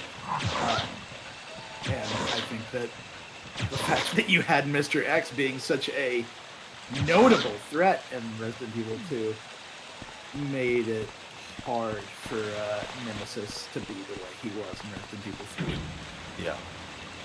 Well, that's the point. Mr. X was like the more perfected version. Nemesis was still experimental. Still a tyrant, but just a different type of tyrant. That's kind of why I think I didn't like my stance on the RE3 remake was I didn't want Nemesis to just be another Mr. X because like you said, TJ, RE2 remake had come out just a year earlier, and Mr. X was so memorable. But also, if they would have done that, it kind of would have just felt like the same thing, but in a different game. I liked that Nemesis was more like they had a stalking section, but it was really only one section, which was kind of a bummer. So I get that. But like, I liked that he was more scripted, and I just really liked the tight focus on his struggle with Jill and Jill's struggle with him. But again, I get those complaints. I do miss that Resident Evil 2 Remake didn't do scenario A and B because they made more sense in the original game. Mr. X is, stalking Leon in scenario A, then you play Claire scenario B, it's Birkin. So like it's like they kind of work together and they come in as one story that makes sense. Yeah. Where like Claire and they tread a lot of the same water. I think Mr. X gets killed like a lot earlier if you play as Claire in the remake. So you don't deal with it. So the remakes, like first and second runs, were kind of disappointing to me. It's why I think that game got, like, we at Shack News gave it a 9, and I felt that was the right score for it, because in the B scenario, all that's different, no matter who you play, is you enter the police station from a different entrance. Mr. X comes in earlier, and the puzzles. Hunter. Yep, first hunter, and the puzzles are remixed. Yep, first hunter ever here. Iconic enemy, Donovan. You can't open doors, right? And he opens doors. Yeah. I think I screamed. That is kind of funny that they show it that way, because it never does that ever again. No. Like, I'm just gonna open this door. You would think that he could, but he can't. They can't. They're still horrible. Nemesis like, couldn't 3, but you had to walk off screen for it to happen, right, David? You had to walk in and then walk away.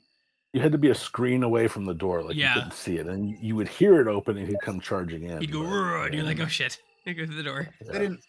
They didn't build actual door animations because it was still pre-rendered cutscenes or screens, so they couldn't have him actually opening a door. No. But man, where were you the first time that you got killed by a hunter? Just one shot. It took my head off. I screamed. Yep. So Donovan, if you're missing, so there are 4 statuses in this game. There's green, yellow, orange, and red. If you're on orange or red, and you're far away from a hunter, it can jump at you and just knock your head clean off. Instant death. That's violent. Yes. And again, trying to if you were trying to move and aim, it was very hard. So if you were trying to do it quickly, and it just leaped and took your head off from halfway across the screen. I think it can do it from even yellow, caution status. It might be able to. Yeah, it might be able to. The main thing is that it lets loose a big screamy roar, and then it takes a jump. And if you're in the way when it happens, then it kills you instantly, no matter what. Well, I didn't know that, so I'm sorry. And if you had been at this point where you're trying to do it so well and you're trying not to save much, and then you run into that thing for the first time and it insta kills you, woo. One of my favorite stories about that is my brother-in-law got this game, rented it with his friends, and they were playing it over a long night because none of them had a memory card. And they got to that point where they ran into the first hunter, and it jumped over their shot, and one hit them, and that was it. Game over. Yeah. No save game to fall back on. I imagine just about every Resident Evil player has to have had their one experience with the hunter where it just ended their day. Yep. That's the thing about, if you play the advanced mode in the director's cut, there are more hunters. There are rooms with 3 or 4 hunters in it. It's disgusting. Wild. Yeah. Some wild stuff. I timed it with the save game. See, that was intentional. Nice. Oh, did you? Yeah.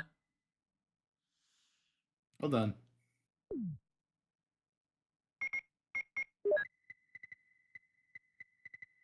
You guys can't hear the sound effects, but they brought them back. I think it was in Remake 3. They have them, I believe, the same sound effects that are in 1 or 2. They're very similar. What, the the item confirmation sounds? Little deets and doots and stuff like that. Yeah. I love that.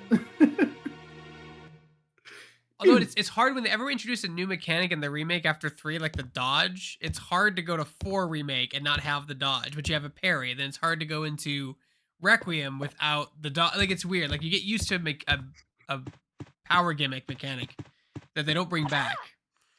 So there were some leaks a couple of days ago about Veronica, and who knows if this is true, but Claire's whole thing is she's not a badass. She's just a college kid looking for her brother.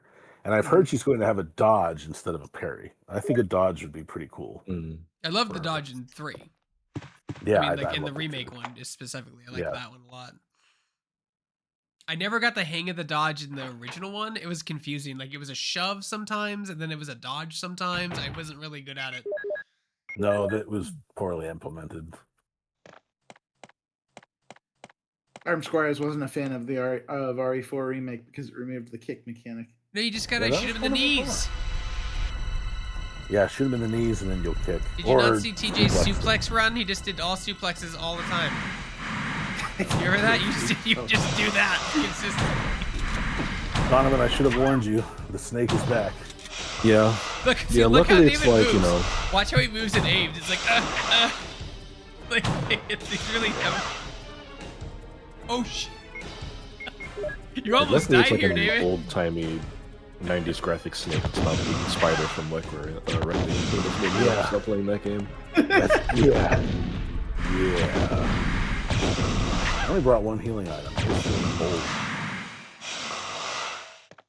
You won. As you You should. can It has tell you big- won because the music stopped, but you were almost dead. You almost died. I know. Yep, I'm on danger here. But I love that. This is where Resident Evil gets thrilling for me. I'm like, no healing items, danger. Let's fucking go. He's got to lock in, as the kids say. Jill, Time to lock Have you in. That's found right. anything interesting?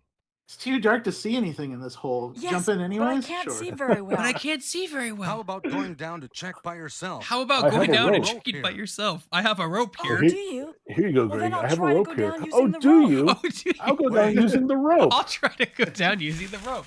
Okay. I'll stay up here.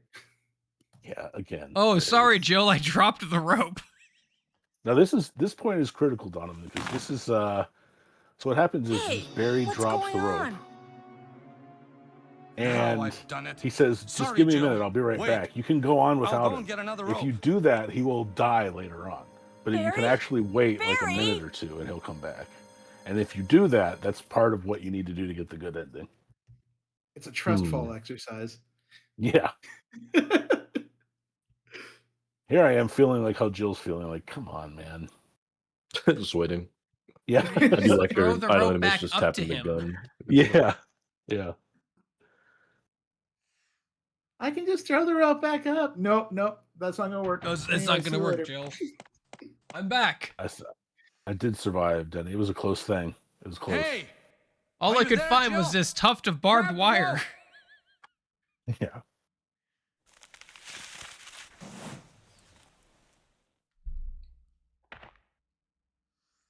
No, that's another thing too. Like this game did have multiple endings I'm for both sorry, characters, Jill. which was nuts. I didn't know that Mhm. was going to happen. I didn't Like, know they're that was going to technically- happen. I was really careless. I was really Yeah, so careless. Are you okay, Barry? Maybe you're getting tired. There's technically 6 endings in this game No, I'm altogether. all then. right. Don't Yeah. worry. That's right. Jill, I found something. Like the story that was good, but the acting was so bad is what makes it so memorable. Just laughing at Wesker in the lab. No, don't come this way. Thank you. I'll take this then. Wesker, you're pitiful. Yeah. Yeah. It's so bad. They definitely made it laughing better in the at? remake for that, and not corny at all. Like that, much better. Well, it's just like he sounds so hurt by it too. It's like, what? Chris? What? Stop it. Did any of you guys read the novels by S.T. Perry? I read a couple of those. I read, not only did I read all of them, I interviewed her. Oh, that's Um, great. Yeah. Because I was like, that's something that's an item on my writing bucket list. I want to write a novel tied to an IP. I just think it would be interesting. She said that the Capcom didn't give her any information, Donovan. Like, she went out and bought the Resident Evil 2 strategy guide, and from following that, came up with like a narrative around it for the book. Okay. Yeah. I like that. I only read 3 of them. I read the first one, the second one, and the one with Rebecca at the coastline. Oh yeah. Yeah. I liked that one. I thought that was good. Yeah, There no, were some some. of those expand on the characters exponentially. Yeah, Yeah. I read the comics too, like front to back, a bunch. I loved those comics. It was done by Joe. Oh my God, he's a famous artist now, but he was brand new when he did it. Joe something, and it was just a really good book. And I still have them, but they're like torn to shreds because I've just read them and they've been through multiple moves. Mhm. I used to have some of the old action figures too, David, but I sold them a couple years. I sold them about 4 years ago. Oh wow. I felt like the Speaking 40. of, Felt like the 40-year-old virgin, you know, where he's like, "This is the Tyranno 101. You know how hard it is not to open this when you're a kid?" Like, So, speaking of physical items, what do you guys think about the news from Sony today that they won't be making physical games anymore starting in 2028? Whack. That's crazy. That's so drastic. That's nuts. Like they killed the PlayStation 3 and PS Vita store in the same breath, and like, man, it can't make people feel very good to see a company saying it's not going to offer physical media while it kills a digital storefront. I Companies know. don't like companies don't like people having something forever. So if you have to rebuy it every 4 years, that's what they'll do, and people will. Capcom has entered the chat. Yeah. Capcom, yes. Hello. Hello, Mr. Capcom. It's going to be about that time for Super Ultra Street Fighter 6. I know. Yeah, Arm Squires says you wonder what will happen with the games industry in coming years. I saw someone on Twitter mention that things just seem kind of bleak for games right now. Like consoles cost more than they've ever cost. Physical games are on the way out. Microsoft is basically gutting the industry. A whole bunch of popular engines are just like, here's the latest AI slop we're stuffing into this that will be unavoidable. Yeah. I personally think Man, that if you're a developer on Unreal, if you're a developer on Unreal Engine 5, looking at what they're announcing with Unreal Engine 6, and you're not part of a big company, that's got to be disheartening. Yeah. Yeah, there's just too many. I think there's just too many games. We all work in the gaming industry, and how many emails do we get? Hey, check out our game. Hey, check out. There's just so many games now. Like, and it's nuts. There's so many games being released and made all the time. I've never had too much of a problem with the amount of games that are coming out, because it's like, whatever, I can pick and sift and make decisions. It's the fact that the tools for making them are becoming less friendly to the developer and less friendly to the consumer. And that's the part that sucks most, because they're hurting the small-time developers that use those tools, and they're trying their hardest to remove transparency so that they don't have to, like, man, Tim Sweeney being like, you guys, Valve is ruining everything by letting us label AI creators. No, it's actually not ruining everything. It's actually making it easier to make decisions about that stuff. If you don't want that, that's on you. I agree. Well, I think it's also a generational thing. Like, my parents don't even understand it. We do, and we hate it. But my nephew, 17, probably won't care if something's made with AI. If it looks cool, he'll play it. And it'll be a generational gap again, accepting the technology and what it's used to create, or people just will stop caring. I talk about this, Donovan, all the time on our Pop Culture show, like with the AI actors. Like, yeah, their kids care, but the grandkids of the kids might not give a shit and might sign over Stan Lee's rights because they've never knew him. Who cares? I want money. It's happening, isn't it? It's already happening, I think. Like, I think they're already signing actors' likenesses away to, like, companies. Well, I feel like the actors have to, or they'll kind of be caught out when someone inevitably does it. And just, like, look what's happening to books. I read that there's an article saying that people at Facebook wanted to ask publishers for permission, but Mark Zuckerberg shot that down because he said that would hurt their fair use argument for assimilating books later. It's like they knew exactly what they were doing by just ripping off all those books. Oh yeah, everything that's been scrubbed on the internet has been scrubbed. Like, yeah, 13. I did a search. You can search and see which of your books have been scrubbed. 13 of mine have been scrubbed. And it's like, man, that's disheartening. Yeah. And needs regulation badly, but won't happen. We've talked about this a little bit about, like, that makes me anxious as an interested but still relatively unproven fiction writer. Mm-hmm.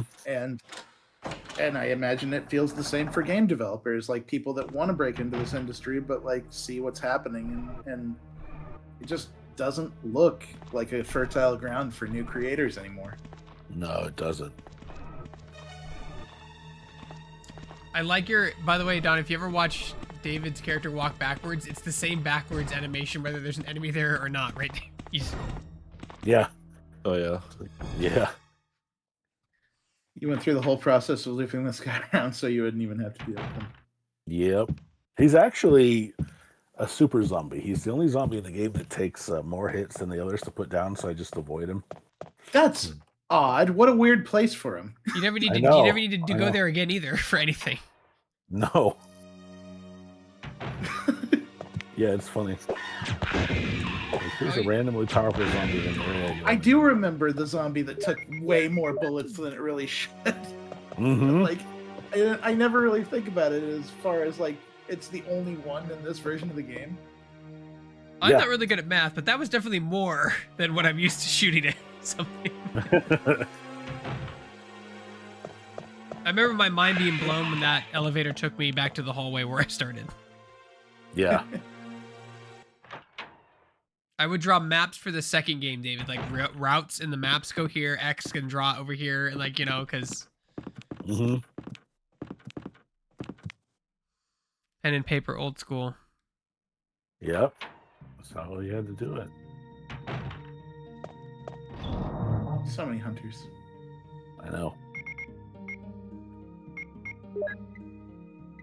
No, Squire says must have been intentional since the room was so small. That's what I'm willing to bet too. The Mo disc. That's another thing, Donovan. There are 3 Mo discs. I don't know what that stands for. You have to find them to unlock one of the imprisoned characters' cell in the last area of the game. And they're all hidden, so you have to like know where to find them and hold on to them until the end. That's how you free Chris, right? As Jill, yeah. Mm-hmm. That's... Make open. The Mo disc. Make open. There you go. That's what it is. That's probably what Umbrella scientists, they were like so exhausted from creating super viruses that they were just like, I don't know, make open. Sure, why not? All it does is open one door. Let's just call it the make open disc. Yeah. Make opener. Whoa! It looked like you almost got there. I know. Past David was taking some risks here. No kidding. That's the kind of situation where you don't see that thing coming, you just hear the roar, and then it comes into frame and takes your head off, and that's it. Go back to save. Yep. But here we go. I'm on my way to getting the Colt Python now, I believe. Hooray. You grabbed so much ammo for it. I know. Advanced mode adds so much. You know where the Magnum is normally stored behind that lion bust? You get like 24 Magnum bullets there on Advanced. Yeah, it's wild stuff.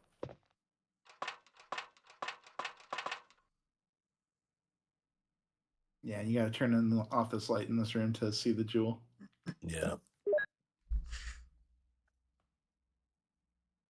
The memory card was the worst thing. As a kid, you walk in, get the save up for like 6 months, get the damn console, and they're like, would you like a memory card? You're like, what? Yeah, I know. $30. Don't you have an off-brand one for like 20? Well, on the PS1, you only had 15 memory slots. So that's right. Get a second memory card if you need more if you have too many games. And remember which games are on which one. Yeah. I did like seeing the animated icons though on the memory cards. Those were cool. Those were good. That's a lost art. People won't remember anymore. It ended. I think did they do it for PS3? I know they did it for PS2. That's a good question. I don't remember. Because PS2 had like animated memory card icons. I think some of them animated, and then some of them didn't. I think it was on a dev thing for that game, or whatever they wanted to make one. Yeah. Behold the Magnum. Don't you have to go back to the courtyard to go through the tunnels? Yep. I'm headed there shortly. I think I just want to get the gun. This is my big gun. Speedrunners can probably get the best ending a lot quicker than I did, but I am no speedrunner. Donovan, you were 2 when this game came out, or -2? This was what year? 96. 96. -2. -2. I do remember. I think 4 was probably the first one that was like in my household. I remember my stepbrother having 4 when that came out, but couldn't have been less interested at the time. Your first console that you remember playing was the GameCube, right? That was the first one you remember? No. I had a PS1, the original Xbox, much later after they released, obviously. But I used to play like Spyro the Dragon on the first PlayStation. I had the OG Xbox, like when Halo 2 was coming out. GameCube was just the first one that like that was my first Nintendo console. I never had like a N64 or anything until that. N64 is peak. Is this my year, David? Is this my year for the inductees? I can't remember. One of these years, I was always off by like a year or 2 with most of my stuff. 2001? Yeah, I think it is your year. I think it's my year. We're doing a GameCube video. We'll do an Xbox video. Jeez. Yeah, I'll probably a Smash video since Melee came out in 2001. Oh, it's true. Yeah. Arm Squire says, "Wonder if Modisc is a translation artifact." Yeah, it's possible. It's always something. Now I want to know. Is it? Does it actually say MO or is it M.O? I can't remember. It's MO. Yeah.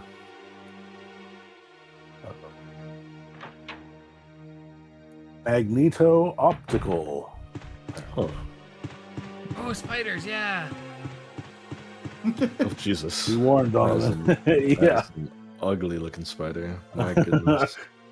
Oh, I didn't realize that they appeared in the mansion. Yeah. Yep. And just in that, I think it's only in that hallway where the dogs jump out of the windows. That's crazy. Yeah. They're in the guardhouse too. Yeah, I only remember them in the break room in the guardhouse, and then it's like one other place I can't remember. How did he know? Them in the mansion. How did he know he was there? He was right there. Bill's just that damn good, Greg. Those guys were just minding their own business. They were. Yeah, that's true. I came into this room later in the playthrough because if you go here early, there are dogs, and I didn't want to deal with that mess. So yeah.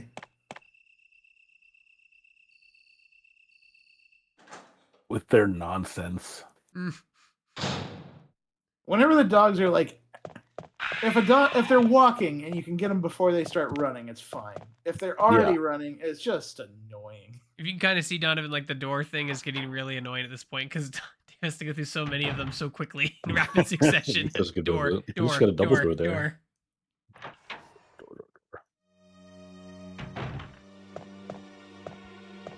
Donovan and I talked about that about Skyrim, like how when we had the home that you could build and you forgot something outside, you're like, no, because it was like a 4-minute loading thing to go in and out of that door. A lot of loading screens back then. It took so long.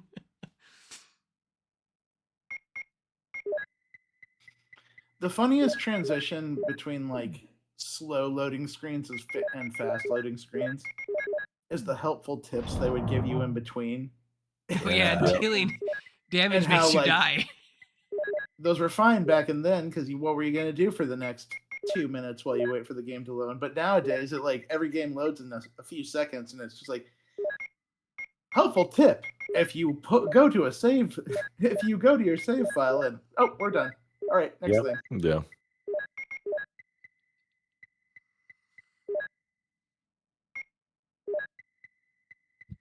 Preparing for the tunnels. Was that on? I'm gonna have to split out of here. All right. And head off. It's been a fun little educational experience. Glad you enjoyed it. Yes. Appreciate it. I was like, I'm never playing this game. Ever. Watch from the sidelines. I do want to play through all the REs. I might hold off for a remake, depending how long I think it'll take, but we'll see. Yeah. We'll see. We'll have to do this again, where David just clears an entire 3-hour run of Ocarina of Time when we sit and judge that. That'd be fun. That'd be fun. Alrighty, y'all take care. All right, man. Later. Take care. I feel like remasters like this are needed though. Like they're needed. Like remakes, I feel like at this point they are needed because no matter how great you thought a game was when you play it when you're 12, like getting my nephew to play this, he'd never play this game. That's what we were talking about on the podcast this week. Like people saying that you don't need to play Star Fox on Switch 2 because this N64 version still holds up. Respectfully, no.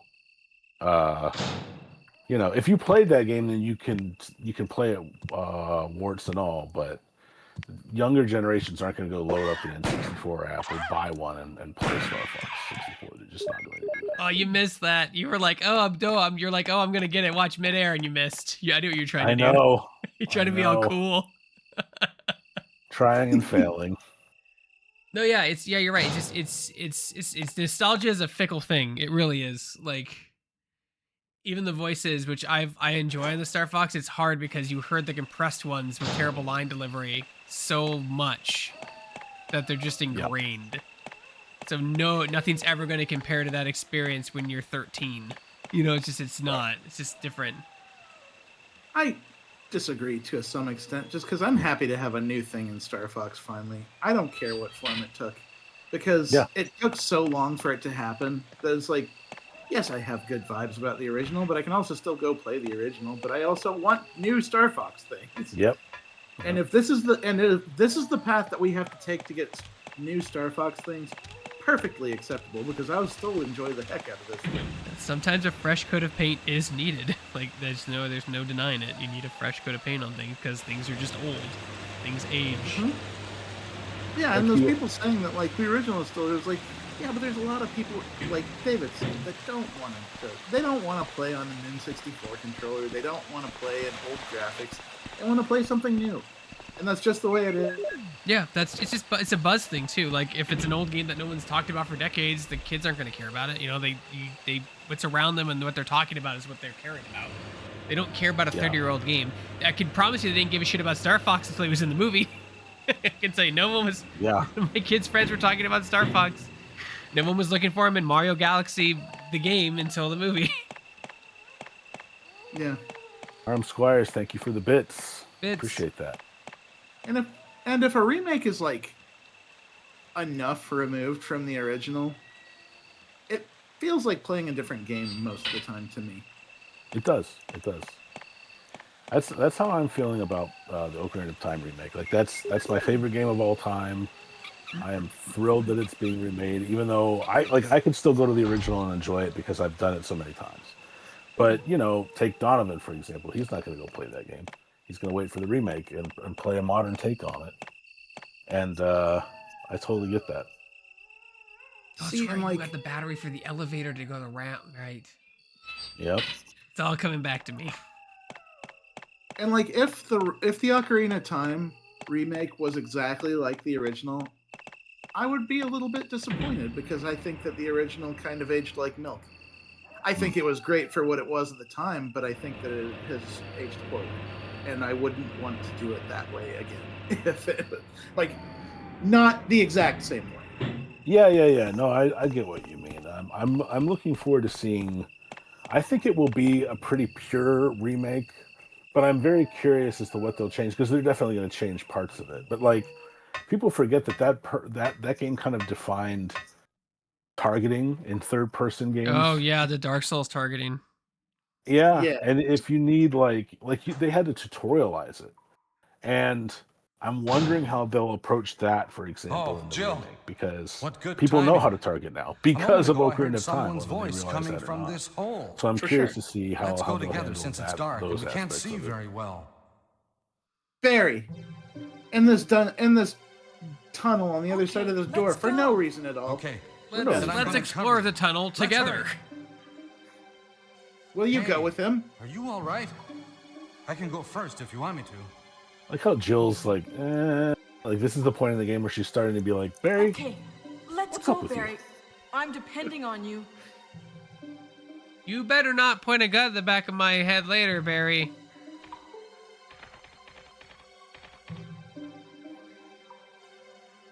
Don't you trust me, Jill? I've been your bestie this whole time. But with Let's dropping split you up. down a hole. Is that Enrico? Is that Enrico? Is that Jill? Is that Drill? Listen, Drill. It sounds like he just had like a huge sandwich and he can't move. He's just like just sitting there. There's a traitor among us. Oh, do you have any Tums? Farm Squires is asking, why do you have Jill go first instead of Barry? There is a point in the tunnels coming up where if Barry goes first, he'll disappear, and then you'll later find his body. He'll have been killed by a hunter. Oh no! Yeah, whereas, Barry just saved you. So again, like, you could see his character conflict in this. He's clearly bought and paid for, but he's trying to fight back. He's got a conscience. But yeah, it's a specific part, Arm Squires, where Is that Jill? if you have Barry go first, he'll get killed, basically. Yeah? You're I alive. didn't. Wait there. And this is crazy Are you because, with like I said, anybody, I Jill? haven't played a lot of Jill's side of this story as much as I played Chris's. What? So there's a lot of yes. stuff about Jill's story I just don't know. Right. Like I Enrico. knew that Barry. I knew about Jill's sandwich, and I knew about Barry. So, Barry being Barry. and Jill together. But but I actually didn't know Are that you there are all so right, many ways Enrico? he dies in this area. Yeah. Yep. Are can you also, right, if you, Enrico? Doomed. Someone is a yeah, traitor. are you okay? No. Everything was plotted from the start Someone by on Umbrella. Stars is a traitor.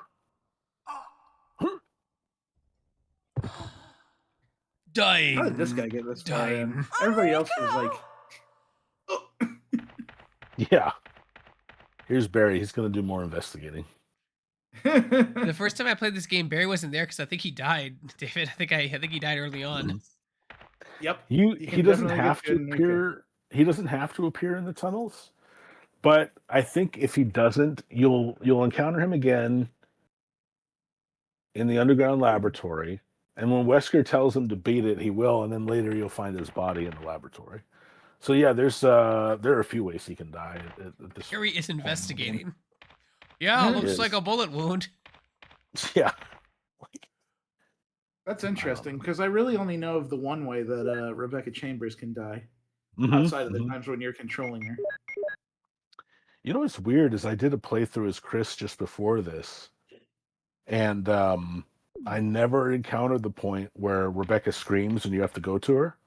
Mm-hmm. And so I was wondering the whole time, like, crap, like I wanted the good ending. And then sure enough, in the underground laboratory, she showed up, so I was relieved that she was alive, but I have no idea why I didn't trigger that event. There is a skipping section where, like, if you do things a certain way, then that encounter where she runs into the hunter just won't even happen. Oh, okay, that's probably what happened then. So, like, you can trigger it by sheer accident. Because I did it the first time I did it, too. I was waiting. I was actually, like, I read up on the section where she dies because I wanted so badly to save her. And then it just never even happened. Mm-hmm. There's a ton of little things like that in this game, especially I think the internet existed, but it was very basic.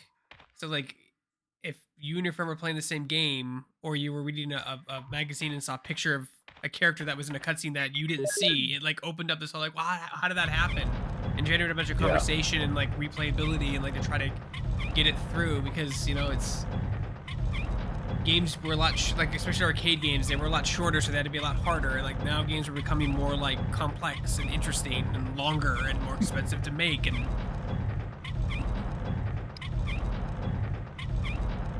meeting certain requirements. Is there a boulder here? Did we miss the boulder? Not yet. Okay. Boulder's still forthcoming.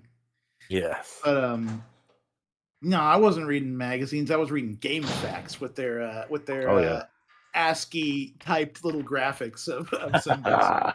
Yeah, that's right. Here's the boulder, Greg. Here you go. Game Pro is You my have to go up big to it. choice.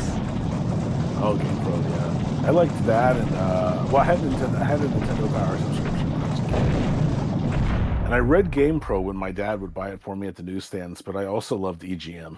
That was a great magazine. Nintendo Power was always we went to Rite Aid or CVS, and like it was always in a bag, so I couldn't read it. So I just yeah. So I'd grab Game Pro and read that, and then put it back on the shelf. just a hunter Jesus! hanging out on the other side of that, Did he? just waiting for you. Not He was even just threatened, standing just there like, the whole time. you're in mild And then inconvenience the bigger to me. spider on top of that, gone. Only 3 bullets? Yeah. Wow. Yeah, that's With, the fight. with the Magnum. With the Magnum. Even so, yeah. It's kind of a joke. And I left and came back in because all these baby spiders like burst out of her when she dies, but if you leave the room and go back in, they She will disappears like she do they'll raises. disappear. Yeah. That's why it gives you a knife, because you got to use it to cut the thing. Now, here's one trick I learned. So again, I'm playing this on an emulator and I was getting some achievements. If you go up to the door and let the spider spit its acid at you and you dodge the acid will melt the web, which is cool. I never knew that. Oh, wow. Little So details is about that like a that. speed run? Is that like a speed run skip? Yeah, and I don't know if it's a speed run because it's definitely faster to chop it up with a knife. But like the achievement was something like open the door without using the knife, and I was like, what? And then I noticed the acid was eroding the spider web. And I think you can cool. flamethrower it too, David. You can. Yeah. Shades of Tomb Raider, dude. No, this is Tomb Raider. I stand by this. Tomb Raider was worse tank controls than this. It was rough. That game is. That's because Laura's movement was so bad. rough. Like you move like a snail, then jump like Spider-Man. It was such a difficult game. That's why I never got into it. I just could never. The controls were just too hard. And also like that's why they did like the stagnant camera angles, David, because like when you move with it, all the jagged moves with it looks really bad, and you can't do as much detail if it's moving with the character. Rather than when it's I do not pre-rendered. remember jumping in early Tomb Raider being intuitive in the slightest. I No. remember it being It's so finicky bad. and horrible and the fastest way to die in any given situation. So bad. So bad.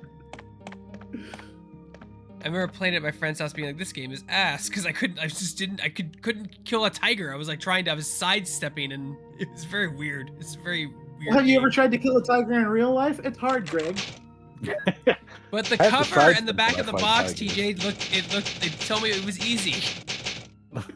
She was jumping and had two big guns. And I'm talking about her pistols. Okay? Thank you for the clarification.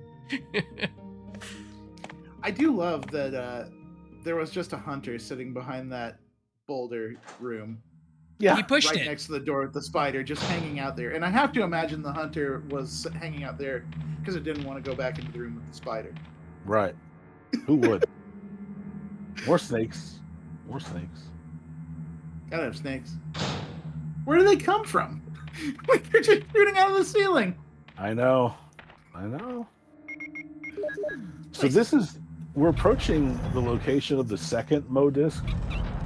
It's so easy to miss. You actually have to trigger this boulder, and then the Mo disc is hidden behind the boulder. Oh. Yeah. I don't think I ever got the good ending on this game. Ever. It was definitely a whole bunch of esoteric things. Oh yeah. They did the same thing in the remake too. I remember like because Barry, I was fighting Lisa Trevor and Barry got knocked off and died. Just died. Mhm. Yep. I was like, did that just happen? Like, what? I think that happens if you choose not to give Barry his gun. He'll get knocked off and die. Which is, Oh yeah, you mean dodging boulders, arm squares? Yeah, for sure. That's Shades of Tomb Raider. Now, if this were Chris, you would punch them. No, I'm just kidding. All this high-tech equipment and they use boulder booby traps. Yep. Sometimes simple is the way to go. It's like that. Did you guys see that episode of Batman the Animated Series where all the villains are sitting around comparing ways they almost got Batman? Oh yeah. Killer Croc's like, one time I threw a rock at him. Rock at It's a him. big rock. It's Yeah. a big rock.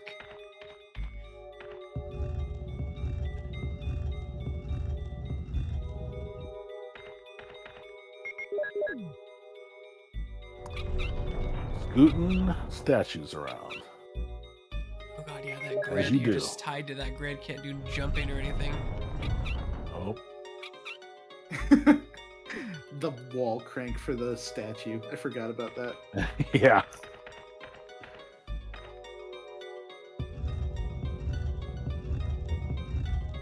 It is such a weird way for this puzzle to go to. Where I just know. like they built it that way, where there's just a column of rock that just slides out just to push the statue a little bit. So you Yeah. Don't ask questions. You start asking questions, this thing unravels really quickly. Look, TJ, Spencer had a vision. Okay. He certainly did. It was a wacky vision full of It was. But it was a vision nonetheless.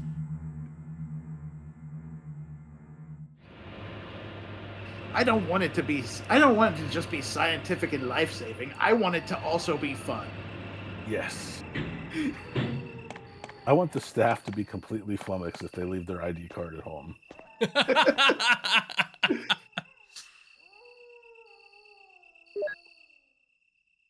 Oh, I forgot to bring my crank for the wall pillar. Steve, can I borrow your crank? No way, man. You keep losing yours. That's a good sketch, right? Here's your ID card. Here's your C key. Here's your dormitory key. Here's your armor key. Here's your crank. What? Here's your crank.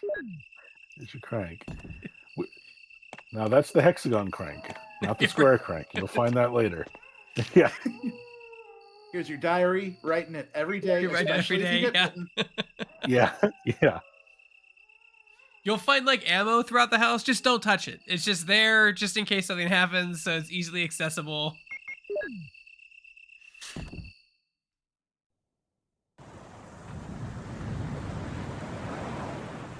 We are nearing the end game. Almost to the lab. I remember the lab being... The lab's always the shortest segment in every Resident Evil, isn't it, David? Usually, yeah. There's also that, like, there's also the in-between environment. Like, in this game, it's the tunnels. In RE2, it's the sewers. And that's technically the shortest area, I think. Because it's just meant to be kind of a bridge between the main area and the end game area. Right. Yeah, I forgot about the alligator in 2. Yep.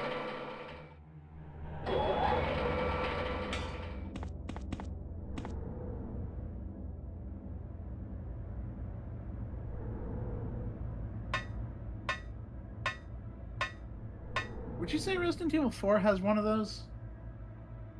The remake or the how original? Either one. But now I'm As one of- thinking. Now I'm processing. Maybe the lake? Oh, the, like, Kraken thing that you fight? The... Yeah, just how much you have to do with the lake with moving around and because that whole Oh, section yeah. is kind of its own little adventure. Yeah, it is. Much more so in the remake, because they added, like, the caves you have to explore and stuff. Mhm. Yeah, there's a lot more bridges now. Like they've stayed true. They've surprisingly stayed true to the game, to Resident Evil's overall design for a long time. It's gotten more actiony, the perspectives changed, but it's yeah,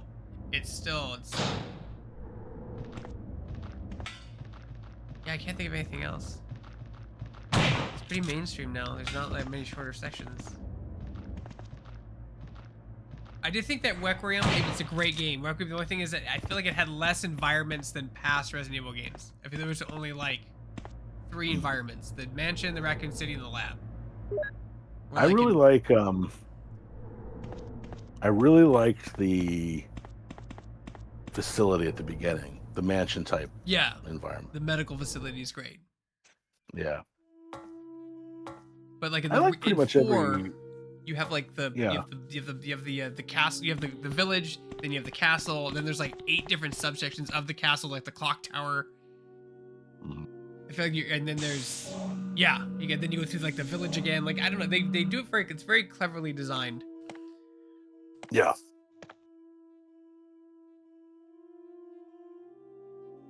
The fact that you can cheese that whole sequence when you're running from the El Gigante, when you're running on those castle walls in the remake, David, it was great. I was like watching a Let's Play, a speed run. He's like, oh, you just throw a grenade at this corner and it opens the gate. I was like, that's great, because everything's rendered in that level. It's still there, right? You can actually interact with it. So if you throw it just right, it'll open the gate on the other side.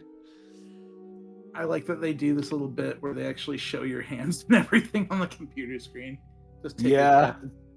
I missed it. I didn't look, but it's either Jill or Chris. One of them will actually like give a thumbs up if you get the password right. Like, yeah, Both of I them did do. it. They hit their hand if it's wrong, too. Oh yeah.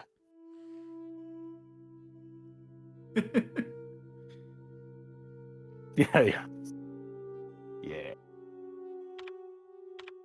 Huzzah! She's so happy about it. She's so proud of Yes. herself. She is. Is this what you were talking about, TJ? The music here, where the guy's like just hitting like 4 different keys and letting like a reverb set in. Yeah, like I said, it sounds like somebody rolling on a Casio keyboard. It does. It really does. That's a good way to look at it.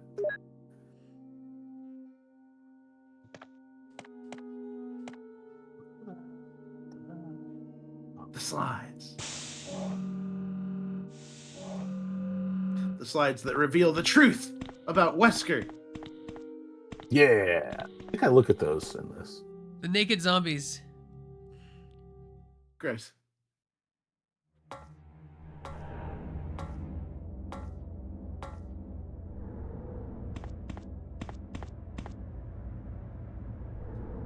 Yeah, and I There's remember, a plate. like, Will well, you read it? Like,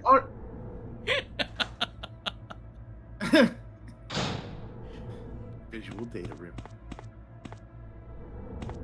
Aren't the naked zombies all like considered super zombies? I feel like they're stronger than the regular ones, the ones in the lab. Well, their thing is they respawn like 6 times. Mm. So they're as easy to kill as a normal zombie, but they're not worth killing since they keep respawning.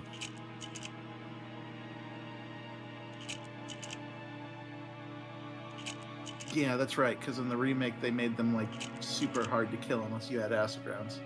Mm-hmm. Or I mean, like that was in Resident Evil 3 remake. There he is. I knew it. Hey, who's that scientist wearing his sunglasses? Yeah. That's head of security. I think it's funny that they have a whole bunch of people that are just very clearly developer inserts, and then this guy in sunglasses. Yeah.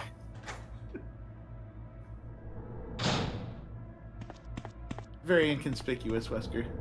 Very. Almost There's one thing Wesker's good at. It's lying low. Also, complete global saturation. You're a complete global annihilation. At one point, he just amassed so much money, he got so bored, now he had to completely redo the world into the mission. Oh, RM Squire says this is making me want to play another RE game this month. RE7, I think, is the next one I haven't played. RE7's pretty good. Yeah. Is it still the best-selling one in the series right now? 2 remake is. Oh, okay. 7 had like the top spot for a while there. It did, and before that, for years and years, it was Resident Evil 5, which that makes sense because when it first came out, it sold a bajillion copies because it came out on the back of 4. 4, yeah. You know? It also came out like whereas co-op was the way to play it, so you're like Yes. you have a built-in system to sell Yeah. copies to everybody.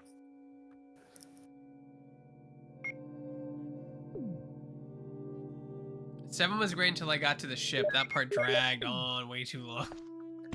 You also became super overpowered, which kind of defeated the purpose of like that return to survival horror that game. Yeah, because you have all this ammo, then all of a sudden you lose everything and have to like run and not fight anything, and you're like, that sucks. I'm not gonna drop spoilers because RM Square hasn't played. Yes, but yeah, the back end of that game stinks. I would say the third. It's still a very good game overall, and it's worth finishing. But man, the back third of that game is a stinker. I know, David. I know you weren't a fan of Village. I actually really enjoyed Village. I thought it was really, the 4 sections were really cool and all were slightly differently. I enjoyed that a lot. Man, you want to talk about a game that turns you into Rambo by the end? Yeah. Yeah. It felt good. I was still scared at the Heisenberg section, even with all my ammo, though. That's pretty good. That's a good. So, RM Squire says, I started RE7 and was freaked out inside the house, noped out. The first time I played that section, RM Squires, I was at E3. It was 10 years ago this year, and I played it in VR. So it was especially freaky. Oh yeah, I had to keep playing because I was there to write about it. But I was like, man, if it were up to me, I would be setting this headset down and leaving this booth. And that was the year Capcom's booth was built like the Baker House, like it was this really like decrepit like cabin outhouse type deal. That's awesome. Yeah, it was cool. I imagine dealing with. I've never played Resident Evil 7 in VR, but I imagine that considering you deal with Mia in the first 2 hours of it, I imagine that's pretty intense. Yeah, it is. It really is.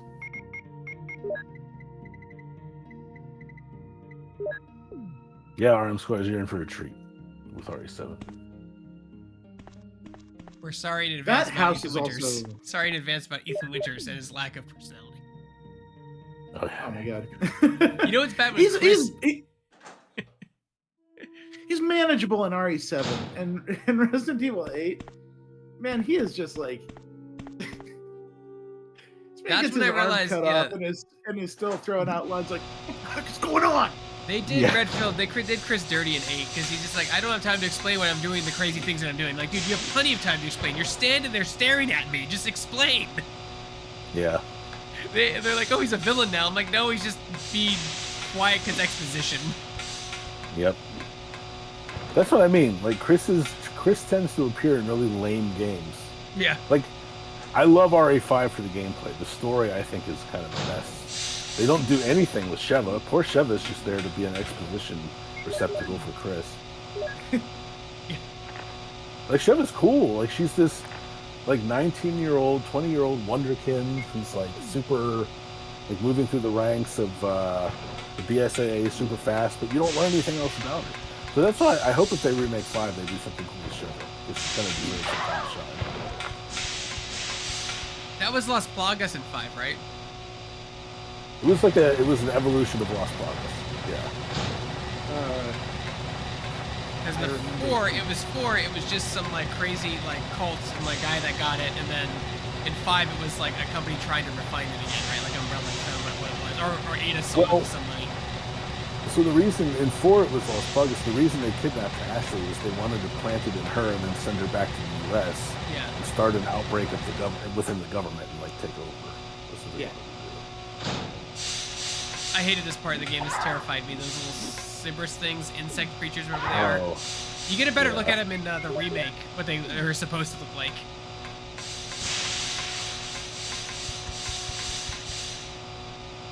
Like they're like insect-looking things, right? David, I forget what they're called.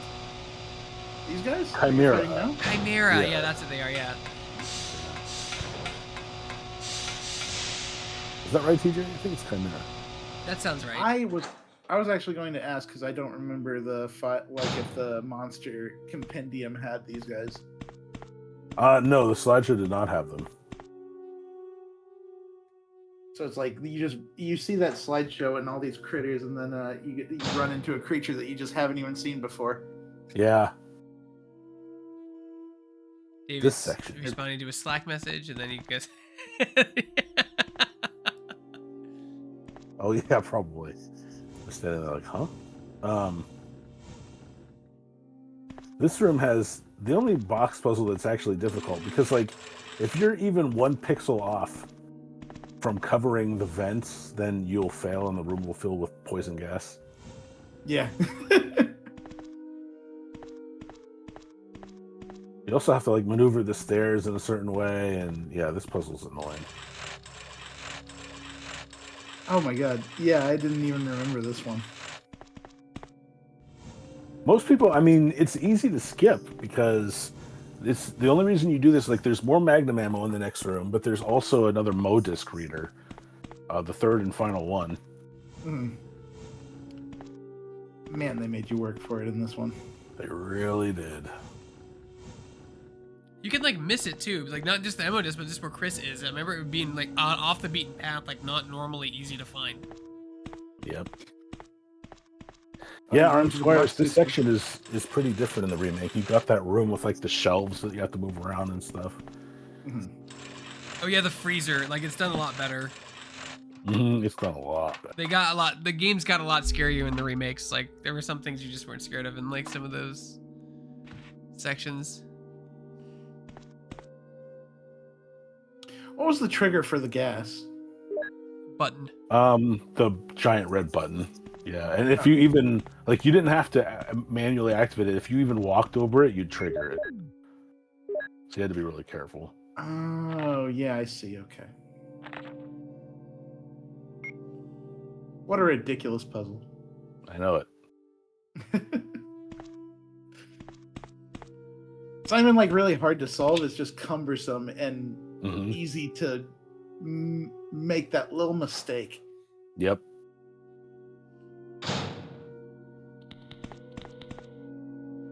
I mean, you're on the ground, right? You could take ladders and stuff, but you're basically on the ground. It's not like a Pokemon game. You're like tied to the grid and can't really do anything but move up, down, left, right. So you got to figure out a way to make that interesting in puzzle design. So you push things very slowly.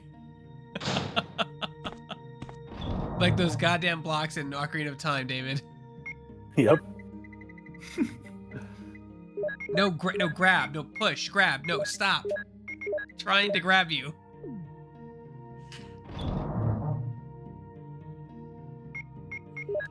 He's loading up on curatives. Right. It's almost time. What else? What did he forget? Wanted one more for insurance.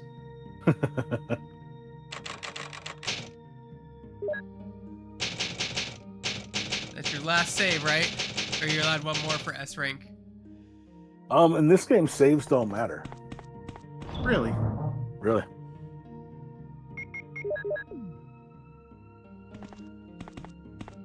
Huh. That's such an integral part of Resident Evil that I wouldn't have ever expected that. Yeah, I know. I respect a game where the achievements are all actually achievable without like having been obnoxious. And the last couple of Resident Evil games were very not obnoxious, which was nice. I could 100% them. There's one Mr. Jill, Raccoon somewhere in here my too. Requiem game Yes, that I just you're cannot here too? find. Look, Probably I in lost Raccoon my City. way. Those are really hard to find. Let's get going. They really are. There was some of them where like you could be standing in the room, and if you're not looking at standing in just the right place, looking at just the right angle, it's man, that makes them so hard. Yep. I missed one in the laboratory, and my last save I missed it, and I was like 4 hours behind. I was in Raccoon City the previous save, so I had to play through a lot just to find the last one. I don't know if I like or don't like Whisker. that You did the a fine job, collectibles Barry. just go away forever if you Just catch them as the I first time. thought. The stand's still there. I think you should stay Yes, away it's from still there, Barry, but- Jill. They I would hear be that fun to his catch wife again. and 2 and then, daughters will like, a be in different danger profile or if he something. doesn't do everything. Barry, he no! tells How could you do this? You are so cruel. We should Barry's a split up. traitor. Well, you don't have to worry about anything. Yeah, Because even you'll now be she'd be like, free wait, from let's this split up. world very soon, Jill. Why do you have to destroy stars? That's Umbrella's intention. This laboratory has been engaging in dangerous experiments, and recently an His accident motives has were so occurred. much clearer Anyway, in the this remake and in disaster Veronica cannot be and in made Zero. public. That's why having stars nosing about is Because so I just realized this, David. Like this implies you're a his slave dialogue of here implies Umbrella that he now, was doing what Umbrella along told him with to these do, but virus he unleashed the monsters. virus so he could have battle data to sell I to think people you who wanted the misunderstand virus. me, Jill. To me, the monsters you mentioned mean nothing. I'm going to burn all of them together with this entire Yeah, laboratory. Wesker's got a grand I plan. must all right. complete my Money. mission as Wanted ordered money. by Umbrella. Barry, go up on the ground Ouroboros. and That wait was there. the name of the Las Plagas virus in Resident Evil 5. I was trying to remember. Barry, That's right. Yeah, I knew it was like evolved from Las Plagas, but I couldn't remember. Barry's such a fool. Yeah, He'll be under the Ouroboros. control of Yeah, it Umbrella goes for back now. to that like how come your both genetics Umbrella matter and you everything. That started with intimidate Code him Veronica. by Remember the taking his genetic family thing? Like it was hostages? about genetics or something that they were figuring out in the Umbrella? virus, and like certain people can Well, handle it or I whatever without intimidated like him, horrible but it had mutation. nothing to do with Umbrella. I just used him That's, for my personal purposes. That's Though both you and a Barry plot seem to point think I in was later following Resident orders Evils from where, Umbrella. So well, I you're guess they planning hammered it something home. else? They kind of just If you laid it succeeded all in out in developing the Requiem, world's most powerful where, biological they weapon, did get infected at What a certain would you point, do? but like it just worked what if slower you for some were reason. in charge? They did in Requiem a little bit, like they thought You her must stop genetics this had now. something to do with like the perfecting the virus, a which is brave what girl. was it what Wesker But if did I were basically. you, Just I wouldn't give up such a big discovery. You guys are idiots. no one understands its real value. So you're going to steal all They've the made like research? a few different cures Better for yet, the Resident Evil virus, going to show or you the the T dark. virus. Mm. Oh, My favorite is in Outbreak 2 because not only do you have to wait, it's Sorry, like every Jill. scenario is on a timer, how's your family? and not only do you have to wait I was to listening to oh, what you and get him, Wesker Barry. were talking about. Yeah. I wish I realized it earlier. I'm a good guy again. again. Look at all that clipping through his head, through his clothes too. It's great. You can see it much So it's worse all on this been one because it's masterminded clean. by him. Yeah. But it's good that you But know in that now. so in Resident Evil Anyway, Outbreak let's File get out of 2's this last house scenario, first. you Jill. have to make Yes, what? cures to get Do the best you ending have of the any scenario. idea what You have to Wesker was make going to show cures you at for the your back of this entire place? team of 4, and it Well, takes about he 2 was minutes to talking make about each the cure, world's most and then you powerful need to make an extra biological cure weapon because you called fire it at the Tyrant or tyrant to something. kill it. I think. Oh wow. Do you think And we could see that is a Tyrant stressful now? situation because there's so much Barry, collecting you're of ingredients so and then optimistic. waiting. It would look bad for stars if we let I always such a thought that the virus dangerous was only creature like run loose. airborne for a certain amount Maybe of you're time right. and then died because Let's go then. if you're bitten by a zombie, doesn't mean you're automatically dead. The second a zombie bites you in this game, you're just dead because you're gonna turn into a zombie. But game logic. Yes, unless you're a main character, in which case, no. Right. That is literally all there is to it. That's right. Look at that CGI.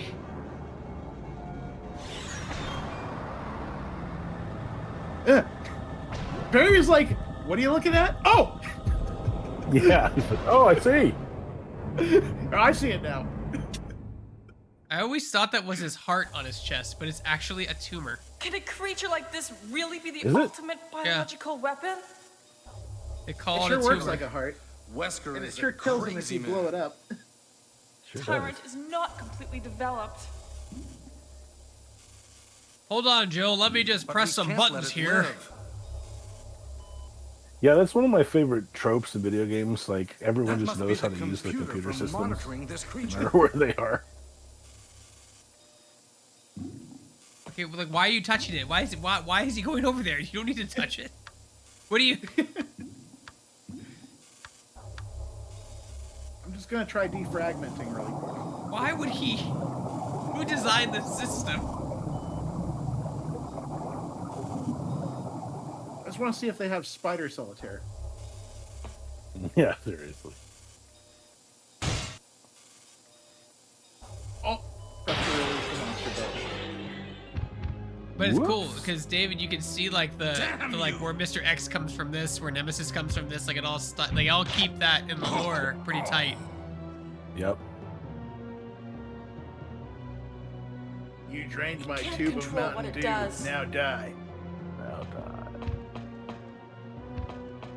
Oh, I like it better when Wesker's there and he dies that epic death. That's a great death. That's what I'm saying. In the conversation with Chris and Wesker, it's so funny because Wesker sounds legitimately hurt when Chris laughs at him.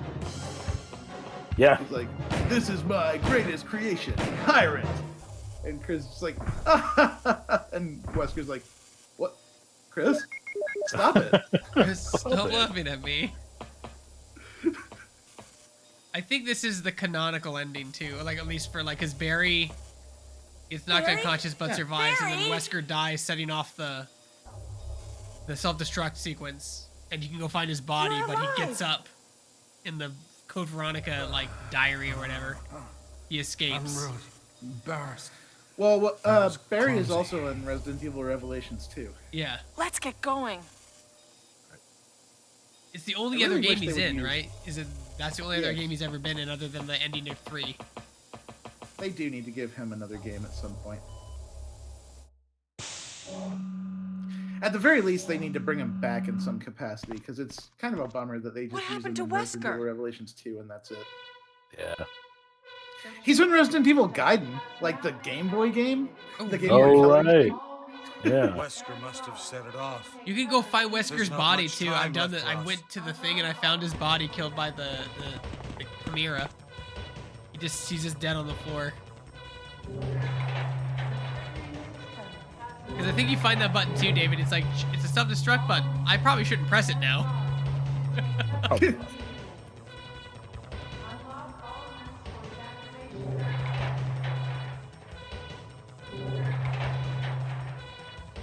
He's thinking about what he wants to eat when he gets home. Go get Chris. eNinja81, welcome to the chat. He asked if this is a speed run. This is not a speed run. I was just attempting to get the good ending and the infinite ammo rocket launcher, which to do that you need to finish the game in under 3 hours. I know there are speedrunners out there who can do this game in like sub 1 hour, I think. But I watch all the cutscenes, and again, I go for the good ending. If you want a speed run, you go for the bad ending. So yeah, this was just me playing more of a casual playthrough, I guess you could say. Mm-hmm. Yeah, see how off the beaten path that is to miss? I think I missed that the first time I played the game. It's very easy to, yeah. Especially if you don't have any of the mode discs. Yeah. It's really funny that it just says that 3 times instead of saying you've entered all 3 passcodes. I know. The passcode. You've entered the passcode. You've entered the passcode. Oh yeah. Jill! Oh, Chris! So you're okay. Yeah. I always love that You animation, too. that like What that happened to salute they do. Wesker? They even do that in RE2. Let's talk about it later. Let's get out of here. Mm-hmm. Oh, I want to interview these actors so bad. Did you see the Residents of Evil YouTube channel made a fan film with them? No, I didn't see that. I haven't watched it yet, but I really want to. Sounds good. Yeah. My agent called me and was like, I got you a gig. I think they did get them together for They did. another actual like official project recently. They did. It was Barry. I know the actor who played Barry was there, and I think Chris and Joe were there, and they talked and did like some and reminisced and talked about the game and stuff like that. Did some photos. Was it a promo? I think it was a promo for the new movie, right? I don't remember. Like they brought them in for like a photo shoot or a promo for the movie that's coming out. I know it was recent. It wasn't old. Yeah. It was more recent than old. It wasn't like 10 years ago. It was more recent. I feel like it was a promo for the new movie. Ooh, eNinja81. I beat Final Fantasy games in under 90 minutes. So yeah, I gotta go fast. Yeah, that's impressive. These games are a perfect example of like learning and improving because you just get better every time you play them. Yeah. I bet I could do a speedrun of this if I didn't care about, like, if I skipped the cinematics and I didn't care about getting the good ending, I could probably do a speedrun of this. That's how I got the achievement of Requiem for beating it in under like 2 hours. Is this I was it allowed me to use the rocket launcher, so I'm like sick. Oh, nice. So I just cheated the whole way through. Come on, everybody, let's leave. As a family. That's a family. Rebecca? Who's that? Like, oh, poor She Rebecca. just doesn't exist in the... That's... Nope. Have they ever, like, addressed how they rectify that? No, Is there, like, and- a canon that says that Barry, Jill, Chris, and Rebecca escaped? I don't think so. I think other than, like, S.D. Perry's novels. But, like, yeah, if you're Chris, Barry doesn't make it. Yeah, Barry He's just disappears. Yeah. He dies right here. Right? Does he No, die he right doesn't, here? like... He completely disappears from Chris's game after the lobby, after you all rendezvous in the lobby. Look at those graphics. It's so great. It's so great. Oh no! State of the art, 1996. After you come all the way here. Right. Ladies first. Go first, Jill. But Go Chris, first, Jill. Give me a chance to play nice. Still had a Widow's Peak Okay, technology I on leave lock it in up this to year you. with Barry's See you get in the hairdo. heliport. Yeah.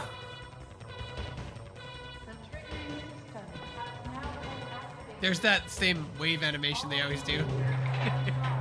Yeah. I love that the clock just kept running while cutscenes are happening, so if you took long enough, this could literally just, it would explode in the middle of this cutscene. They're always there. Yeah, the design, they're always gracious enough to give you more than enough time you need. In fact, you don't need to even like shoot the tyrant, right? You just run around until he throws down the rocket launcher. Yeah, it doesn't like shooting him actually doesn't do anything. At first I thought it was either time based or damage based, but it I think I don't fire a single bullet in this fight. I just dodge him until it gets down to like 90 seconds or something.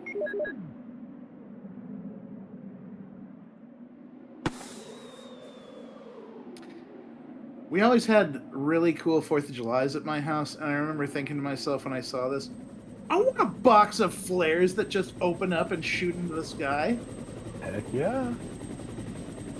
Best type of flare. Like just a briefcase of cool explosives. So illegal in my state. In so the- illegal. In the context of 4th of July, mind you. In the context of holiday celebrations. Not just carrying around a case of explosives. Of course, DJ, of course. Here he is. That claw There he is. remained consistent throughout the series too, David, with Birkin and Tyrant and not Nemesis, but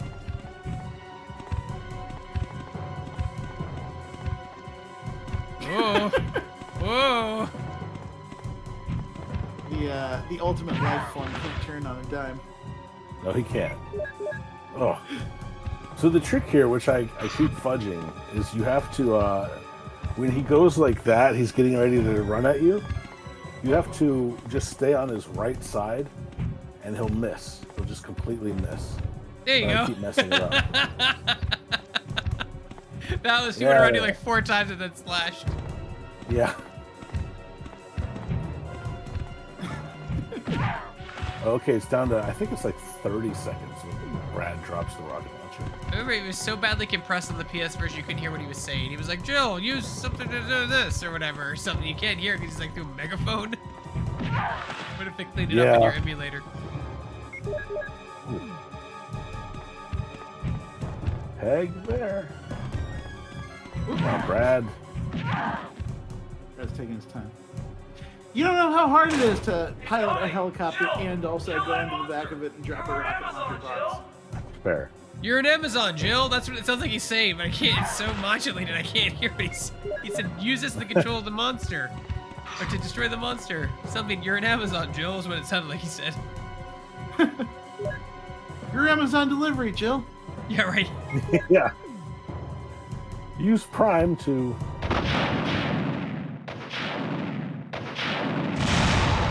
Nice. I love this. Yeah, the triple. Get him. Look at the head. The mouth is still moving. He's looking at you like. In that second one, he's looking at you like you did this to me. Yeah.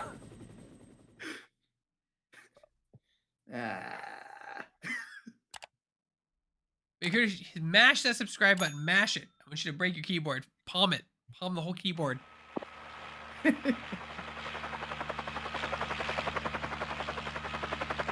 Well, and it was Born a Legacy, 1996, and spanned how many games? I want to say easily 15. Whoa. Yeah, they're up to a lot. All those side games and stuff. Yeah, not all of them great, but they did exist. No, Ninja 81, you're not a bad person. You are just really good at Final Fantasy. Where's Barry? Kablam. I love that Chris is wiping There he sweat is. off. Like, Chris, you can do shit in this playthrough. He sat in a dirty prison cell for like 3 hours. That's true.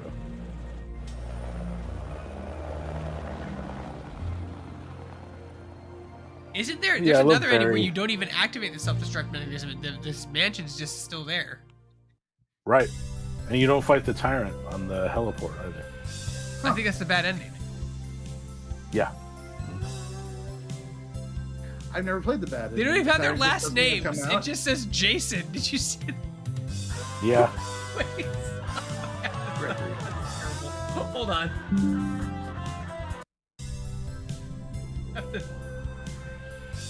This must have been before like they had like rules that you had to be credited. Like there's no last names.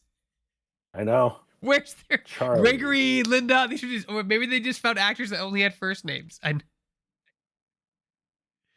Wow, that's funny. Japan used to be really bad about that. Like if you roll the credits on like Castlevania, all the developer names were made up because they didn't want anyone getting credit because they were afraid other companies would poach them. Even I mean, they're bad at that now. When Nintendo didn't give the guy who made the Donkey Kong rap credit in the movie, like they're even kind of mad about that today. Yeah. I don't remember these credits being so interesting. I think this also might be a good ending, but I'm not sure. Look at those slick camera angles. Wow. Yeah. So you can tell this is from the PS hardware because they're all jagged. Like the capture, they're much more jagged than your emulator. God, I was 12 years old. That's crazy. Can we just go back, please?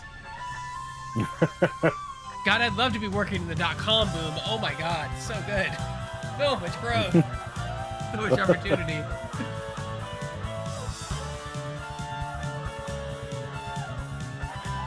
Oh, what a game. I know. For a while I was of the opinion that I'd never play it again just because if I wanted a classic RE2 scratches that itch so well, but I got really into this and would just like every night after I was done working, I would just fire this up, play it for a few hours, beat it. This was only like a month or two ago that I recorded this.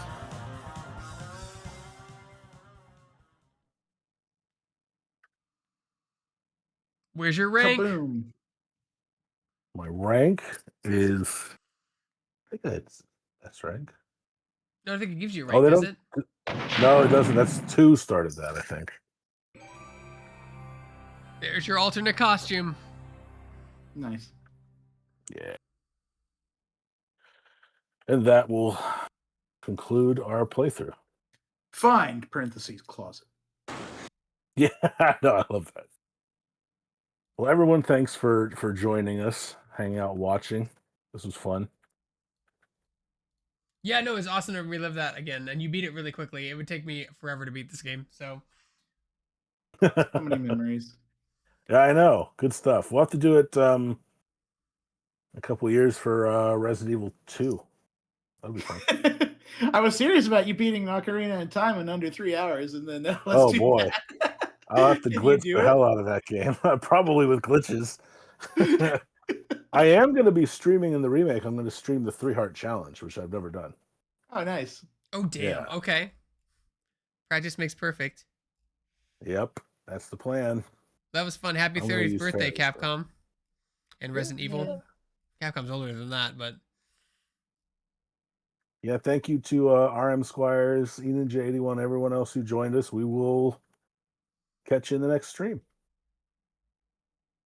Bye.